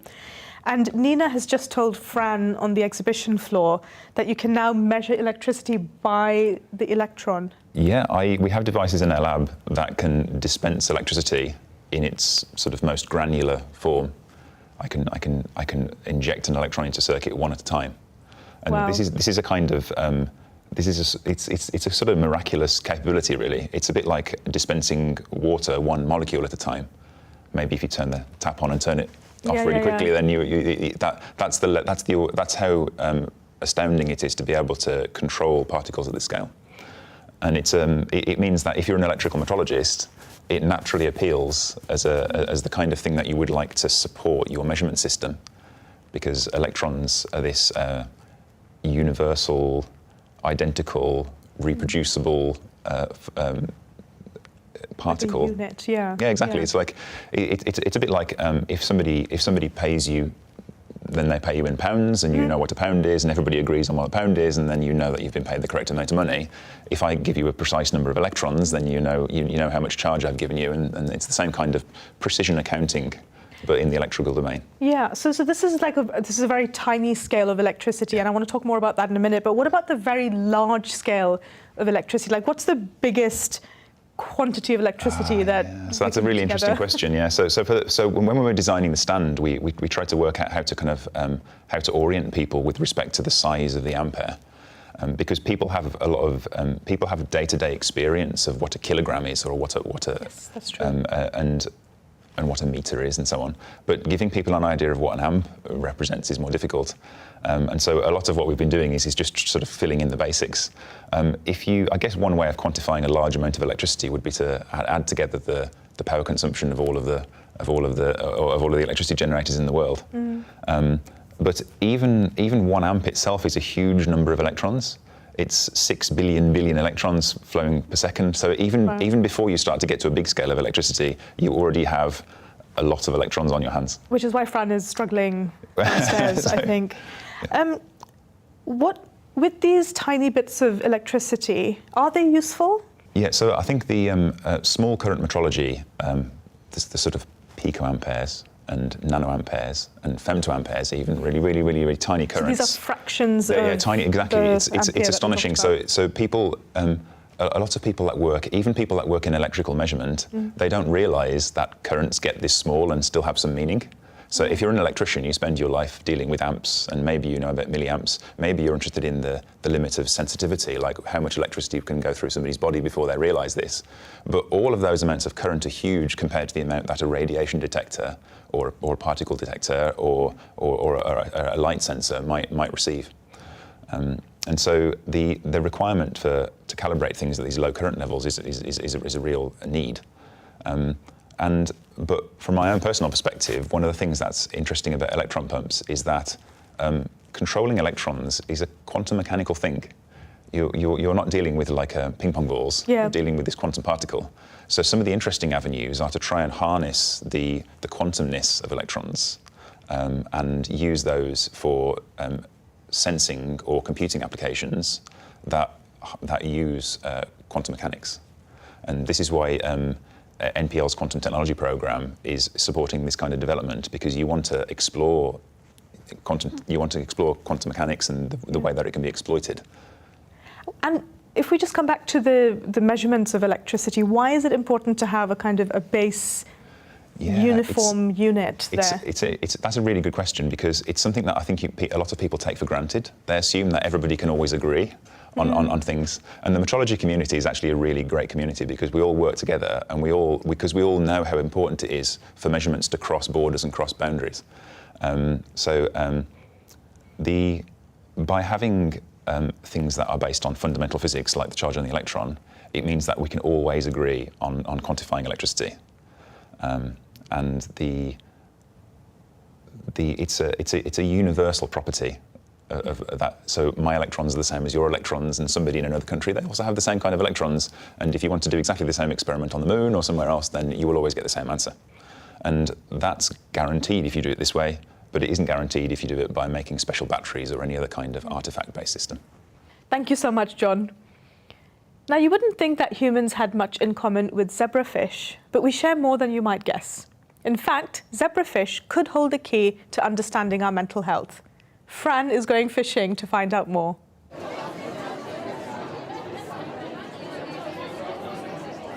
I certainly am, Roma, and I am somewhat transfixed by these little fellas right here. These are zebrafish, but I wonder what they've got to do with studying mental health.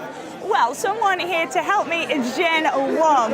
So, Jen, what have these got to do with mental health? How are they helping us, these zebrafish? We study zebrafish, especially the genes and psychiatric diseases. Did you know 70% of our genes we share with these? 70%? Yes, and about 80% of proteins that are associated with human diseases have a zebrafish counterparts. Gosh, that makes them such a good model for us studying ourselves. Yes. We do gene editing using CRISPR-Cas9 gene editing system to knock out the specific genes that we're interested in and to explore the association between genes and behaviors. Understood. So you knock out certain genes, get rid of them, stop them from working, and then you look at what happens to the fish behavior. Exactly. The best part is we have three very similar structure of brains between zebrafish and human. If you go there with Giovanni, and he will show you the structure of the brain. Thank you. Hi, Giovanni. Oh, hi. Oh, gosh. So, wow, this looks impressive. What have we got here? A lot of lights. Definitely a lot of lights. What are those lights? So, here we have the section of the front part of the zebrafish brain. Right. On this other side, we have the same front part, the same section for the mammal brain. Okay, and we're mammals, obviously. We're mammals as well. Yeah. And as we can see, the same colored region, the same lighted region, are the same brain region that we share with the zebrafish, with the little fella there. For example, we have the isocortex ears, the blue part lighted in blue. And that's this bit here? Absolutely. And as you can see, we have the same light also for the learning, for our emotion, for our voluntary movements. And the same goes for the other part of the brain. For example, the amygdala there, the yellow bits, or for the pallidum part, the green lights. And so the lights that come on, not only do they show us where the regions are that we have in common, but also what they sort of influence in our behavior. Absolutely, absolutely. That's the amazing thing about zebrafish, because since we share the same brain region, since we share the same DNA basically, we really can use zebrafish as a great model organism. It can tell us so much about our mental health. And so, by using the zebrafish as a model, you can knock out certain genes, see what the result is, and then I suppose from that, not only can you see a change potentially in behavior, but then also look at where drugs might be good to be used and what effects they might have. Absolutely, that is actually one of the final goals, because we share 84% of the proteins involved in human diseases with the zebrafish. So if you're able to target this protein, we can absolutely improve the human health in general, not only the mental health. So combined with all of these, you can see why actually it's a genius fish. Gosh, who would have known that those little beasts right there share so much in common with us and can actually help our well-being? Gosh, I'm learning so much. It's fantastic. Back to you, Roma. That's right. I'm here with Adele Leggeri from Queen Mary University. Welcome, Adele. It's great to have you here. Thank you. It's a great pleasure to be here with you today. And tell me a little bit about your area of research. So we use zebrafish, which is a small freshwater fish, to study genetic variants associated with human psychiatric disease. So what we do is genetically modify the DNA of this little fish. We turn off specific genes using the CRISPR-Cas9 technique, and then we see what happens in terms of behavioral and molecular effects. So, I mean, it seems quite counterintuitive that zebrafish and humans might have much in common. So could you explain a little bit about that? So we share 70% of our genes with zebrafish. Wow. And 84% of the genes which in human are associated with psychiatric diseases have a zebrafish counterpart, which makes it a really good translational model for human studies. So does that mean, I guess if there's so much commonality between humans and zebrafish, particularly in the terms of mental health, does that mean the zebrafish have some kind of mental health? So zebrafish have traits that characterize human psychiatric diseases. So for example, we can measure anxiety, we can measure their aggressive behavior, impulsivity, they can get addicted to drugs, so we can actually also study addiction diseases in zebrafish. So what are you trying to gain from your research overall? What is the kind of the goal by using zebrafish? So we aim to to identify as much genes as possible, because when it comes to psychiatric diseases, it's not just one gene, it's more than one gene together that causes these diseases. So we aim to identify more genes, of course, and possibly find therapeutic targets to treat human. So what we're saying is that if a human has some kind of mental health issue, it's quite complex to isolate just one or two, or maybe those number of genes to then, I guess. So are you trying to predict perhaps which kind of people might be more susceptible to? Yes. Yeah, and then like early interventions or anything like that? Yes, absolutely. Yeah. Especially because we have to bear in mind that it's not just the genes, it's like a strict gene-environment interaction. So it's like 50% of the genes and 50% of the environment. So I'm sure you read about studies in twins. So same DNA, same genetics, but one was living in one side of the world and the other one in the other side of the world. And despite the same DNA, so the same genetics, someone was showing signs of anxiety, for example, or ADHD, autism, and the other one was not. Because it's not just a gene, it's more than one gene, and together with a lot of genes is the environment as well. I'm very excited to see this lovely crocheted little fish on the table. Is that something you made? My mother made it. Oh, it's so gorgeous, because I crochet as well, and it's really lovely. This is actually for you. You can keep it. Thank you. That's very kind. Could you tell me what these other two bits are? So basically, we have here zebrafish brain and rat brain, so mammal like us. Yeah. So we can see that the main difference actually is just the shape, because of the way they develop. But as shown by the same color, we share the same areas, and same areas control the same actions, let's say. So like learning, emotions, voluntary movement. Or like our responses to a certain situation. Exactly. Yeah. So not only we share 70% of our genes, but only the areas in the brain, the neurons and the circuits are really well conserved.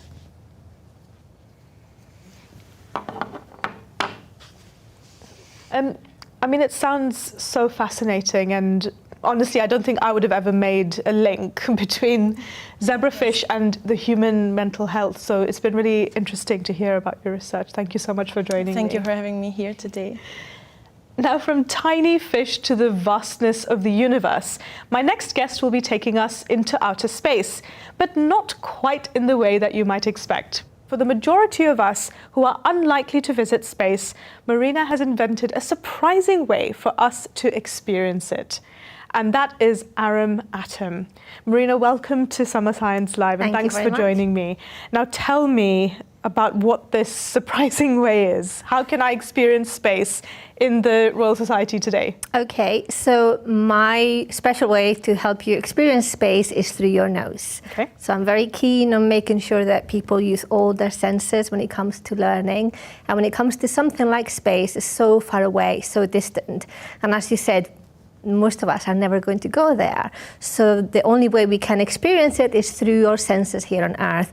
And there's loads of images, there's even sounds from space, but smell is something that if you go out to space, you're not going to be able to smell because obviously you need to have a helmet on to be able to breathe.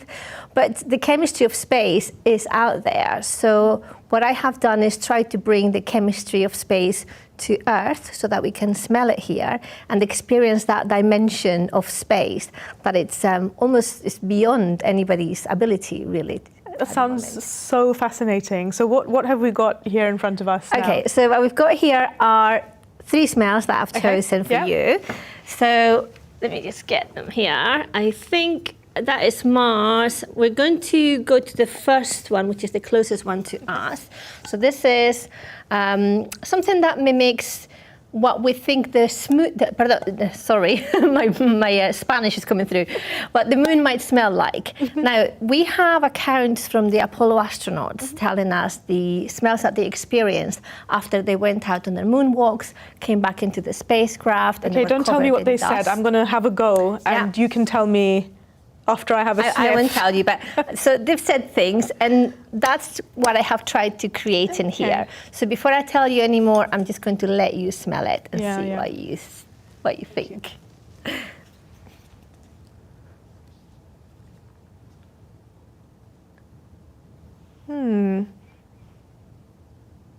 I feel like it smells a little bit like peppery. Okay. Maybe a bit, I don't know, like after something's burnt in a room or something, maybe?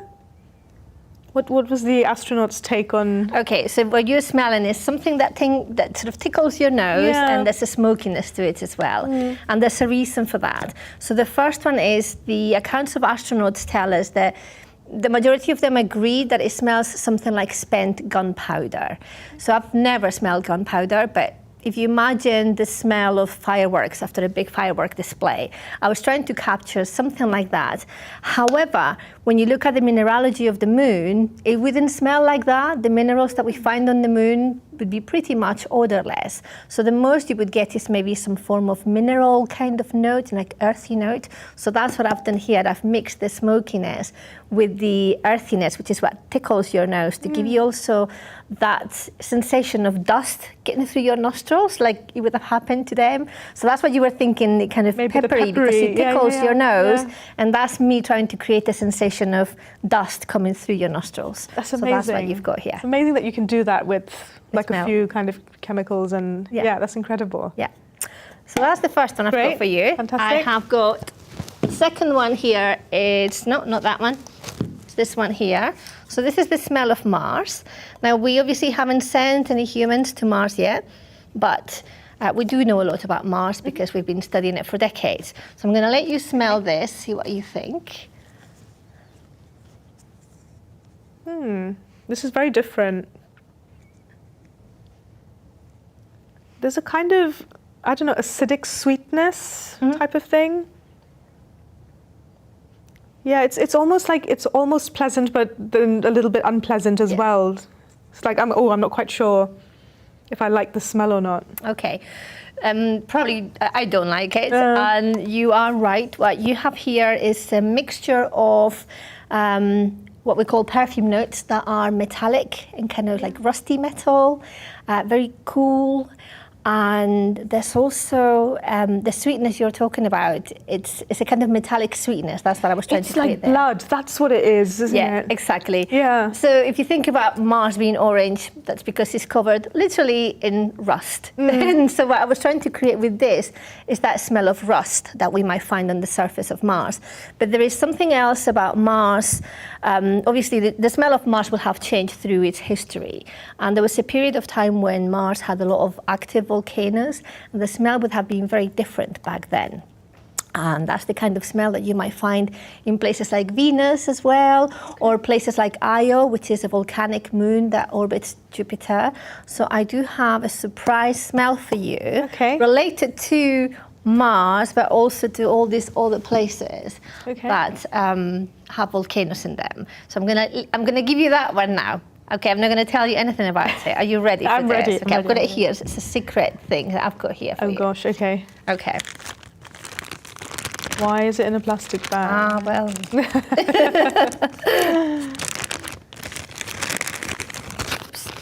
So, with this is very gently approach it with your nose, very, very gently. Don't get too close to it. And then it will probably hit you.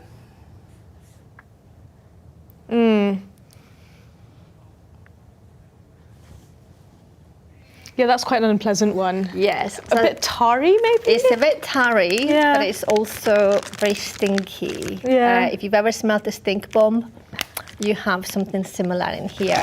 Okay, so hence the Ziploc kind of there's got a airtight. little like warning sign there that my colleague put on there. And the reason we have this one is because if you think about volcanic gases, if you've ever been near a volcano, you may have experienced the smell of rotten eggs. So that's actually what you've got in Sulfur, there. isn't it? We talked to Richie this morning, who was explaining what volcanoes smell like as well. So. That's what that is. So that's that intense. Yeah, that's very intense. And that's one of them that I don't normally have out because we don't want the whole place smelling of rotten egg. And the last one I've got here that I'm going to give you is one of my favorite ones. This is a smell that is related to not just the Milky Way, but a specific molecular cloud near the center of the Milky Way called Sagittarius B2. I can already smell it. So I feel like this has a little bit of that gunpowdery, maybe kind of vibe, but also the sweetness. There's definitely like a sweet, I'm not going to say rose, but it's, there's some kind of flowery or fruity. Sweetness to it. Fruity. Do you smell the sort of alcohol as well, or like that's almost true. like a nail nice polish? Cocktail. Yeah. Yeah. So this is what I like to call my space party smell. And the reason, so when you go out into deep space, there are so many molecules out there. Some of them don't have smell, like helium or hydrogen, but some of them do have smells. Some have horrendous smells, like hydrogen sulfide, rotten eggs, and others are a bit nicer. And when we looked into this particular part of the Milky Way, we detected many things, including a molecule called ethyl formate. And ethyl formate captured the imagination of so many people because it's a molecule that you find inside fruit on Earth. And you find it inside raspberries. So next time you eat a raspberry, you can think you're eating a molecule that's in the center of the Milky Way. But in reality, ethyl formate does not smell like raspberries. It smells a little bit like nail polish, and there's an alcoholic rum type of smell. So what I have done there is create a blend of raspberry notes with acetone and sort of nail polish type of notes and rum alongside the ethyl formate molecule to give you that space cocktail that you have at your space party at the center of the Milky Way. Oh, it sounds like a fun party. Definitely one that I would love to join. Thank you so much, Marina. I mean, not only is the way you describe all of this so poetic and beautiful, but I really enjoyed smelling all this stuff, and I feel like I've been on this stellar journey, so thank you very much. You're welcome. Fran, what's changed at your end since I've been gone? Roma, to be honest, not great. All this running around, I'm getting a bit old for this. I've got some aches and pains, but to be honest, I have come to exactly the right place, haven't I, Miriam? Fran, you've come to exactly the right place. So we're developing the first national rehabilitation centre for the country. We've never had one before. We're right in the centre of the country near Nottingham and Loughborough, and we will be combining clinical teams with research and teaching and training all in one centre. Right next door to the military centre, which is already there, which was, to be honest, was the catalyst for this programme. Sounds great. Sounds exactly what's needed. Exactly what's needed. So if you have a bad traffic accident or you have a period of illness and you need that rehab process, then we'll be getting people through really early in their journey, giving them that intense burst so that they can then go back into their community and work settings and carry on progressing. And some of the tech that we're developing will help that ongoing process. And by having everything in one place, it means that the tech that you can use could be things that if it was just small practices, they perhaps couldn't get hold of. Absolutely. So research sometimes takes a long time to get into clinical practice, so we're doing it all at the same space. And I'll hand over to Mark, who can tell you more about the tech. Oh, Mark, come in. I want to know a bit more. Thank you so much, Miriam. I'm going to start with this person. Oh, little axolotl. The reason this is an interesting creature, because if it loses a limb, it can grow one back. Absolutely. And one of the things which we've talked about is if that happened to you or you needed a new limb, what could you do about it and what steps would you need to take, and then what would need to happen after those things had happened. So, for example, in our stand, we're talking a little bit how you might be able to grow new tissues for your arm or your leg or whatever.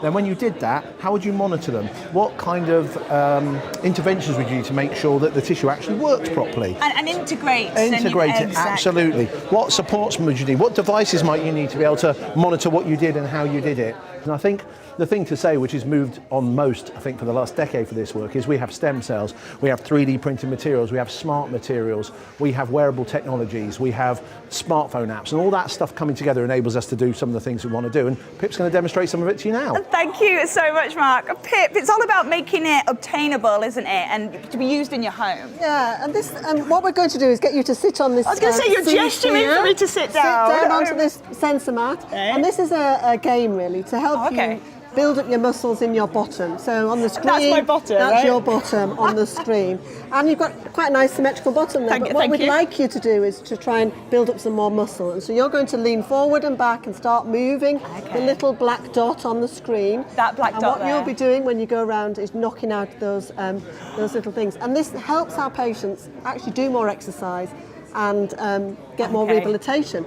I'm going to go this way. People can do it in their own homes. They can do it. Hey! Got the yellow one. You're going to go for the green one. This is really good fun. It is really good fun. But also, it means that we can actually get lots of people working together at the same time, doing it because of the devices that we've set up. Yeah, because of course it's just a mat with a TV screen, so you could do it at home, or you could get people just all in a room together. It's not just like this one-off treatment that people have just got to go one at a time. And when you have rehab, you need to do it lots and lots and lots. So it can do more. Motivates you to do even more. It's the gamification of it, right? Brilliant. Yeah. This is a lot of fun. I haven't sat down all day, Pip. This is brilliant. Roma, I am going to continue playing this, but in the meantime, it's back to you. Go on. Right, come on. Maybe you must. You can't sit still, can you, Fran? Well, I'm here with Andrew Capel from the University of Loughborough to talk more about their pioneering work. Welcome, Andy. Now, I have a dodgy hip I'm guessing from my pregnancy. It's been there for a long time. How many people are affected by having some kind, aches and pains and injuries that need rehabilitation? Well, at any one time, we think there's about 1 in 3 people in the UK are undergoing some form of rehabilitation. I think probably the thing to consider is that when we're talking about rehabilitation, we're not always thinking about prosthetics or splints or wheelchairs. We're thinking about a much broader kind of subset of life-changing events or conditions. So you're thinking kind of mental health, physical health as well. So yeah, 1 in 3 at any one time. And part of the work you do is growing muscles in a lab. Tell me more about that. So at the moment, if you want to develop a new treatment or a new therapy, then the process that you have to go through is you have to do some basic laboratory culture works. You then have to test it in animals, and then you put it through to human trials. Obviously, the middle part of that, the animal testing, has a lot of ethical issues associated with it, so we want to remove that. And the human part of it is quite challenging because in terms of throughput, it's difficult to do large-scale studies. So what we're trying to do is recreate human biology, but in a laboratory. So we're growing miniaturized organoids, if you like, that can do what a human being does, which allows us to test out lots of new treatments and lots of new therapies in a rapid way, and then we can develop new treatments from there. Looking forward into the future, what we hope to be able to do is actually grow tissues that completely mimic an individual's biology. And then if a tissue was damaged or lost as a result of an injury or disease, then we'd be able to use that tissue to replace the tissue that was damaged or lost. And when you're testing these drugs or therapies on the stuff that you're growing in the lab, even if you're growing like a smaller organ, does it scale up? Yeah, so that's one of the real challenges of the technology is the scalability. So there's a biological challenge towards that. In the body, you have a vascular system that provides oxygen and nutrients to the tissues that keeps them alive. So you need to be able to recreate that biologically. But then there's also a manufacturing scalability as well. So you need to produce cellular material basically on a large enough volume so that you can manufacture big bits of tissue. But theoretically, there's no limitations. So which particular kind of organs or tissues are you growing in the lab? So the work that we do is primarily musculoskeletal. So we're interested in skeletal muscle, but then also the tissues that interact with that. So bones and tendons. So thinking about kind of injuries and musculoskeletal injuries, but then also moving into the neural system as well. So looking at diseases and conditions that compromise the function of the neuromuscular junction. And then you send them to the gym, I hear? Yeah, we do send them to the gym. So you think how a human being develops, it's obviously born and then it starts to kind of load itself and goes through exercise. It takes a long period of time for humans to get to that kind of physically mature state. Yeah. We don't want to be growing our tissues for 21 years before we can send them out into the real wide world. So what we try and do is we try and fast track that process.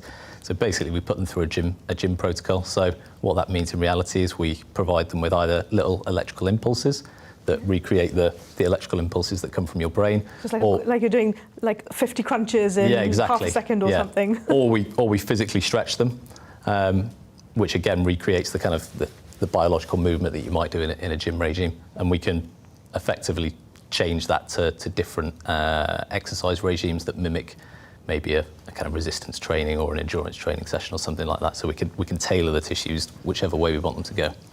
And are those muscles then being used directly in the human body in some way, or is it mainly to do the studies alongside the person? Yeah, so at the moment, the kind of state of the art is that we can manufacture tissues that kind of look and behave like human beings, and we can use them for clinical testing. As we move forward, where we want to get to is we want those tissues to mimic exactly your biology. So, for instance, I could take either a blood sample or a skin swab, get the cells from that, and then culture that up into a tissue that mimics exactly what you would do in response to a specific therapy. And then moving forward into the future, then we're looking at potentially implantation of lost tissue. And what would that allow you to treat? Yes, that's a really interesting question. A lot of life-changing events are not expected. So in those instances, it might be more challenging to have a kind of a bank of tissue sort of stored away. But where you maybe have a chronic condition where you're struggling to treat something via a normal process and you're maybe getting degradation of the tissue over a long period of time, then you could look at a route where you actually ask someone to maybe donate some blood or some cells, and we'll go away and culture up some tissue in the lab and then come back and maybe surgically replace the tissue that's failing. So it allows it to kind of be rejuvenated and gain a new life, I guess, fresh lease of life. Yeah, exactly. So where there's a defect in the natural biology, then we could replace that defect and kind of look to then go through a normal rehabilitative process with that kind of new healthy tissue. Yeah. I mean, it sounds like you must be working with like a big different range of people, different kind of degrees, backgrounds, areas of research. Could you tell me a little bit about how all of that comes together? Yeah, so bioengineering is the kind of subset of the field that we work in, and to do that properly, you need to engage with people from lots of different backgrounds. So my background is actually medicinal and pharmaceutical chemistry. I'm not a biologist. Some of my colleagues are from cell and molecular biology. We need engineers to be able to build the systems. We need electrical engineers to be able to do the exercise regimes. We need designers to build the rigs, and then we need to engage with the clinicians as well at the kind of back end of that process to make sure that the biology is recreating what they're seeing in a clinical environment. So are you, collaborating with patients yet, or is that still a little bit of time away? So the samples that we take are from patients. So we have a bank of different people. It's no good coming up with therapies that only treat one person. You need to make sure that they treat people from different ages, genders, etc., different backgrounds. As we move forward, we're now hoping to start engaging with the general public, and the work that we're doing through the National Rehabilitation Centre is a really good opportunity for us to be able to do that. That's amazing. So you said you have a background in pharmaceutical chemistry. Did I get that right? Yes. So how did you get interested in that? And did you ever imagine that this is the kind of work you would be doing when you were studying that subject? Not at all, no. I was interested in microfabrication of kind of lab-on-a-chip-based devices for pharmaceutical drug discovery. That translates across into bioengineering because you can basically clip different units together, so you're manufacturing your drugs at one end and then that would flow through into your biology. So it's a clinical trial basically all within one single unit.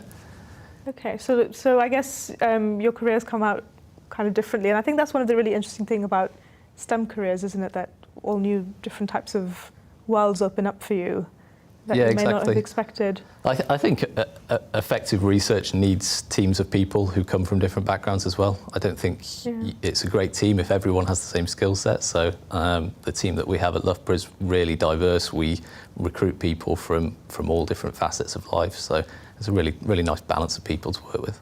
And what have you been telling all the students that have been visiting your stall? What are the kind of questions and what are the interests? I've not been on yet. You've not been on yet? No, I'm my first session's after this, so I'll have to get back to you on that one. Oh, really? Well, good luck with that. I think they're a very energetic bunch, but it's been great to talk to you about your research. Now, I am sad to say that we are nearing the end of our show here at the Royal Society's summer exhibition. But we have just enough time for a very special guest who's going to tell us about a 7-year mission to the icy moons of Jupiter. That's coming up next.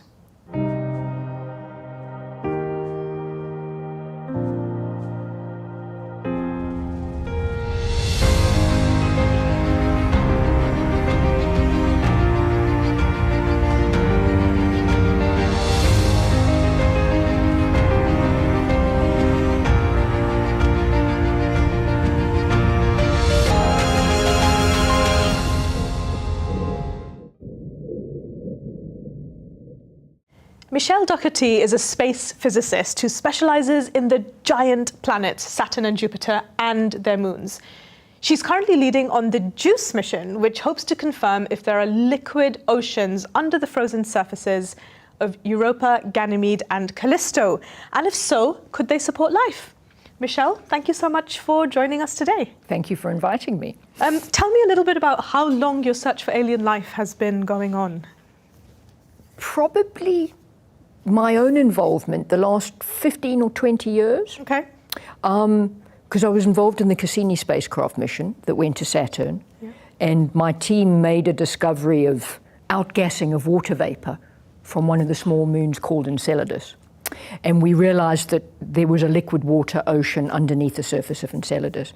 But I think for me, probably one of the most important realizations planetary scientists have come to in the last 15 to 20 years is the fact that if you're looking for liquid water in our solar system, you don't have to look close to the sun. You can look much further away from the sun in the outer planets, but it's not on the surface, it's underneath the surface. Yes, even though basically it's really far away and not getting much of the sun's heat, that's not necessarily required to create liquid water. That's right. And there's a ball lying There is a here, ball, just which conveniently I will there. make use of. So what we think is happening at the 3 moons that we're going to is that as they orbit around Jupiter, their orbit is not quite circular. And so at times they're closer to Jupiter and its gravitational field than on others. And when they're closer, the moon gets squeezed a bit.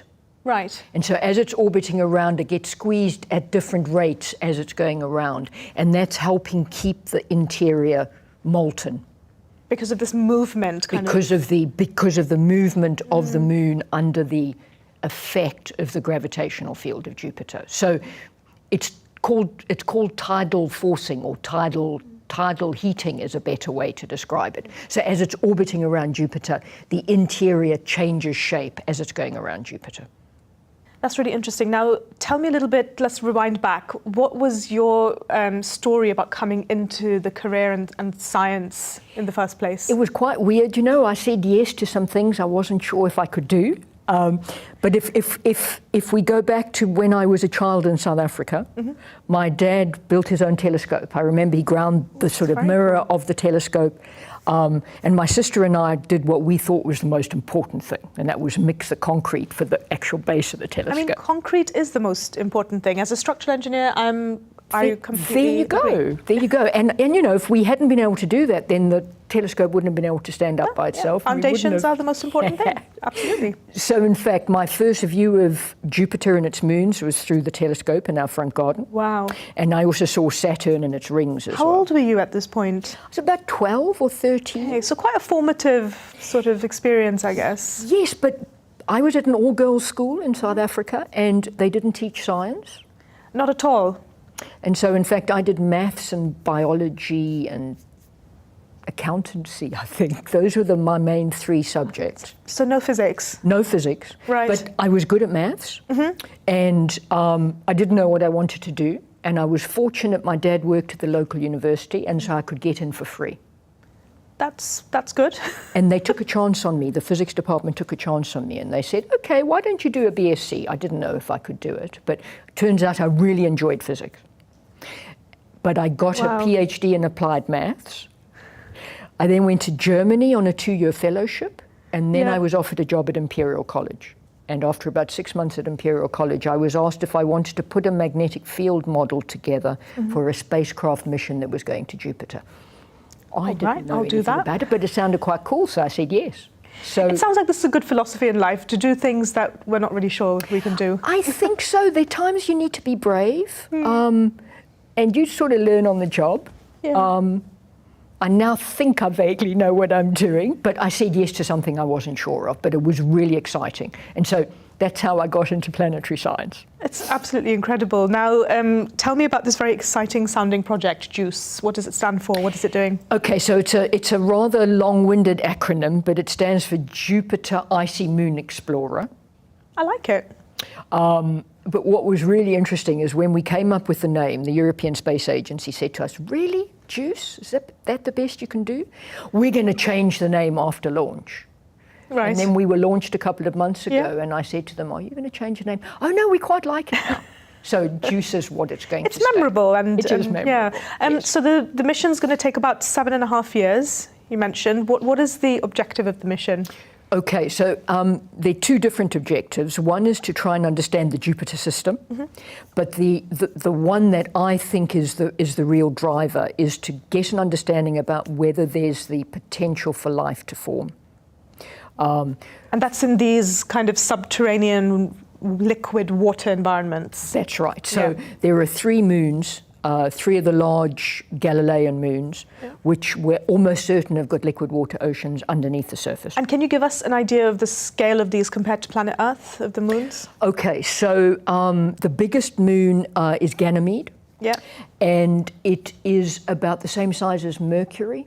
Okay. So it's about a third of the size of the Earth. Yeah. And if there is this liquid water ocean on Ganymede, which we're almost certain there is, if it's a global ocean, there'll be more water in that ocean than there is on the water oceans on the Earth. Wow. So that gives you an idea about how much water there will be out there. Yes, yes. But so if you're looking to see whether life can exist, there are 4 things that you need. Yeah. You need liquid water. You need a heat source of some kind. You need organic material. And then you need those first 3 ingredients to be stable enough over a long enough period of time that something can actually happen. And so that's what we want to do with JUICE, is we want to confirm that there's liquid water there, confirm their heat sources. We're almost certain there are, because the water wouldn't be liquid if there wasn't a heat source. See if there's organic material. And then those are 3 of the 4. Yeah. 4 ingredients that we're actually searching for. Yeah. And are you going to find like Loch Ness under there, or are we looking at not little, with JUICE? We won't. No. So what we're thinking will be there is bacteria of some kind. So I'm trying to think back. It was maybe the 1980s. There was a submersible that was sent to the deepest parts of the oceans on the Earth, where it's really cold, really dark, and they found bacteria close to vents. Those are the kind of things that we're thinking about. Amazing. Yeah. Really exciting. I have a question for you from Professor Brian Cox. So should we have a listen to that? Of course. Okay. Michelle, I have a question, and it's probably a very unscientific question, so feel free to say I'm not answering that. But what I'd love to ask you is, when JUICE arrives in Jupiter orbit and it makes those low flybys of Europa, perhaps it finds plumes emanating from the oceans of Europa. If I forced you to guess, do you think that we'll find evidence for biological activity in Europa's ocean? So what do you think? It's only a little question. I would be very surprised if we didn't. We won't do it with the 2 JUICE flybys, but we might do it with the NASA Europa Clipper spacecraft that's got 50 flybys of Europa. All you need to do is you need to find organic material in the plumes. And then the implication is that that organic material is coming out from the ocean itself. So these are going to collect kind of material from the plumes to then analyze? Yes, yeah. yes. So, you know, I think of the three moons, Europa, Ganymede and Callisto. Europa is the one where we think its liquid water is in contact with the silicate mantle. And so silicates will be leaking away from that mantle. But if we can fly through a plume as it's going off, or if we can't, if NASA Clipper mission can fly through the plume, then we can almost taste what's in the plume. I mean, that sounds very exciting, but there's a little bit of time to wait, I guess. Oh, I know, don't remind me. We can do that, but maybe we'll see you back here in 7.5 years. Absolutely. Yeah, if I'm still standing, I'll be back here. Thank you. You will be, and we're going to talk about Loch Ness again. Okay. Maybe not. So we've come to the end of Summer Science Live. Fran, what exactly are you up to right now? Oh, do you know what, Roma? I am taking what I think is quite a well-deserved break. I've got a seat and I've got a refreshing drink right here. A very well-deserved break indeed, Fran. You were brilliant, by the way. Do you know what, Roma? You weren't bad yourself. Come down here, join me. I've got a seat and a drink, and we can celebrate science together. I'll be with you any second now. Well, I've certainly had so much fun today. I have learnt so much and had the opportunity to talk to some absolutely brilliant experts. We've travelled back in time, we've journeyed to the far reaches of the solar system, and even had a slightly disconcerting poke around the inside of the human eye. I couldn't possibly pick a favourite exhibit because they were all pretty tremendous. The Summer Science exhibition takes place every year at the Royal Society in London. So if you didn't manage to make it this year, please do take time to see us in 2024. In the meantime, once again, be sure to subscribe to our YouTube channel and follow us on Twitter, Facebook and Instagram at Royal Society. And of course, please feel free to keep tweeting with the hashtag #SummerScience. I've been Roma Agrawal, and I'm about to go join Fran for that refreshing drink. See you next year.